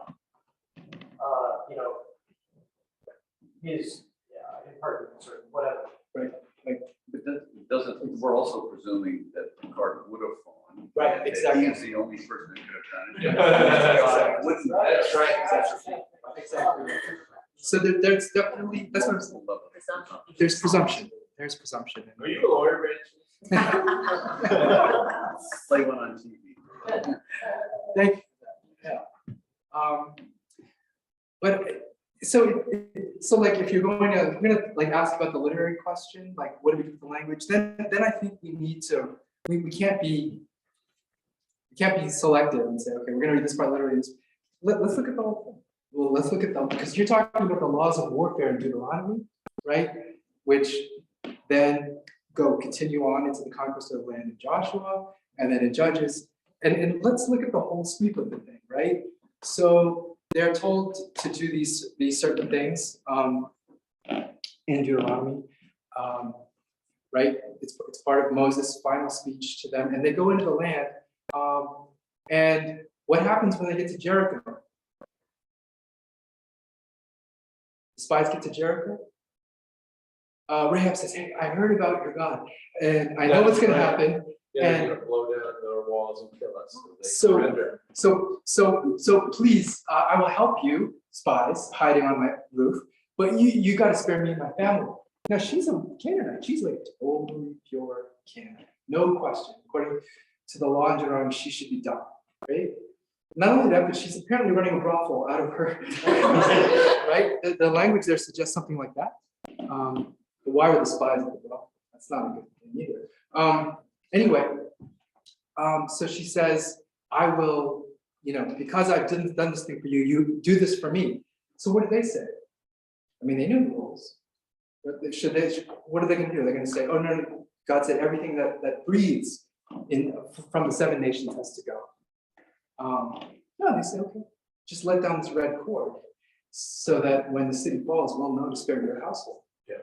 And then the walls fall, and the Israelites go in, they see the red cord, and she's spared. And not only is she spared, her name appears in the genealogy of Christ in Matthew 1, right? She's an ancestor of Christ. So I'm just saying, like, if we're going to talk about like what to do with these passages, I think we need to really can't just look at one bit and be like, okay, see how mean God is because he's saying this. I mean, like, we have to like. Bite the bullet. Sorry? We're biting the bullet, like we're really taking it face value. I mean, yeah. I also wanted to ask, would you say the story of not only what happened with the fall, but how Hosea addresses it is a prefigurement of Christ also going down and how we reviving in a way? Yeah, no, I definitely think that, and so I think but yeah, this kind of descent of ball into the kingdom of hope it's a little bit subtle, as I say, but I think why else, if that's not what's behind it, Right. then why is God at the end saying that his fight is with death? I mean, if he's not, so when he basically taunts death and triumphs over it in verse 14 of chapter 13, right? That's just that he had encountered it. That's just that he resisted, he had fought it. So I think the story of Israel going to the kingdom and God recovering them from the underworld has to be very, so in that way, kind of the mythic structure of the ball story is kind of something that allows us to eventually see in a shadowy way, but still in a good way, the resurrection, the harrowing Hades, I should say. That wasn't so much a question as maybe just a statement, but you opened up with a Dawkins quote. Yeah. And you can see how difficult it is I'm a parent of 2 grown sons. They went off to college. We raised them as Orthodox Christians, and they're really challenged in the university system because they're sort of told that, listen, this is, religion is very unkind in the way it treats people that fall outside of the strict boundaries of what's expected of them. We live in a woke society where, so it's really hard. It's really hard to try to figure out how to represent Christianity in such a way that it seems accepting and kind and fair and all these things, and yet it's probably not supposed to be. The rules aren't, maybe that's just, it's not supposed to be, and accepting that and trying to present that in such a way that makes sense is really hard. So I don't know if you have any comments. Yeah. Having come pretty recently from places where, you mentioned like woke culture in particular is strong. I think part of what makes that an attractive and powerful thing is that there's truth in it, right? Like some truth in it, right? In the sense of what we want to work for a just society. We want to discriminate against people. So there's like a kind of a moral impulse there that's giving it what good it has. I think comes from that. But then beyond that, it's a bit of a rigged game, I'm afraid. And like the other kind of animating feature of it is to resist and transgress anything that counts as tradition. And so it's sort of like trying to win, and I've tried a little bit for my part to kind of maneuver on that territory, and it's always felt to me like a bit of a big game. And I'm sort of, I get to the point where it's sort of like, well, you have the strongest and best witness you can have at the personal level, and just hope that people you meet see Christ in you. But as far as kind of agent cultural change, and it's just, I don't know. I don't see that happening through kind of political discussion or trying to kind of re-engineer the categories. I mean, it just seems like the minute you say anything that has the kind of edge of Christian truth to it, namely that there are some things that are wrong, they're just bad, they're not, then you're going to just, they're going to snip that out and turn you off. I find it very interesting that they want us to be, inclusive of them. They're not really inclusive of us. They don't really want to even hear us out at that point. So I find it kind of ironic. I mean, my answer to Dawkins of him personally, God's delusion, is just because you're a good mathematician and physicist does not make you a theologian. Yeah. Right? You know nothing about God, or I know a lot of people are also exposed to fire and brimstone Protestantism, so they can conflate that with. Yeah, that's a good point. That's not the same person I know. No, oh, I understand that, but the Old Testament itself, right? There are passages that are troubling. Yeah, good. That's a good point. We don't have to shoot Thomas. Yeah, please, there's a comment here. Yes, please. All I wanted to say about that is, instead of thinking about how society is going to accept us, start thinking about follow the example of the saints. Think about how they would have acted in these situations. Think about the commandments. Think about how Christ would have acted. Just not the stereotypical WWJD thing, but just you think about why you're on this earth. You want to live for Christ. You want to be in Christ. Just think about live like Christ said. Oh my God, how radical. Never thought of that before. Be a Christian. Well,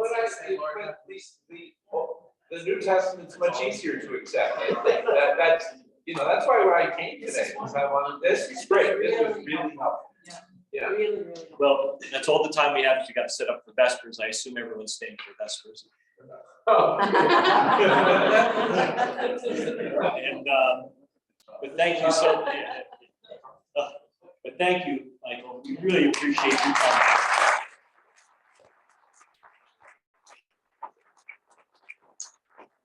So it's always nice when we get to get away from the seminary, right? It's, oh my goodness. Yeah. See, I'm lucky. I go in once a week, I do my thing, and then I leave. This was a real treat. Yeah, so anyway, we thank you, and God bless you all. And thank you everyone online as well.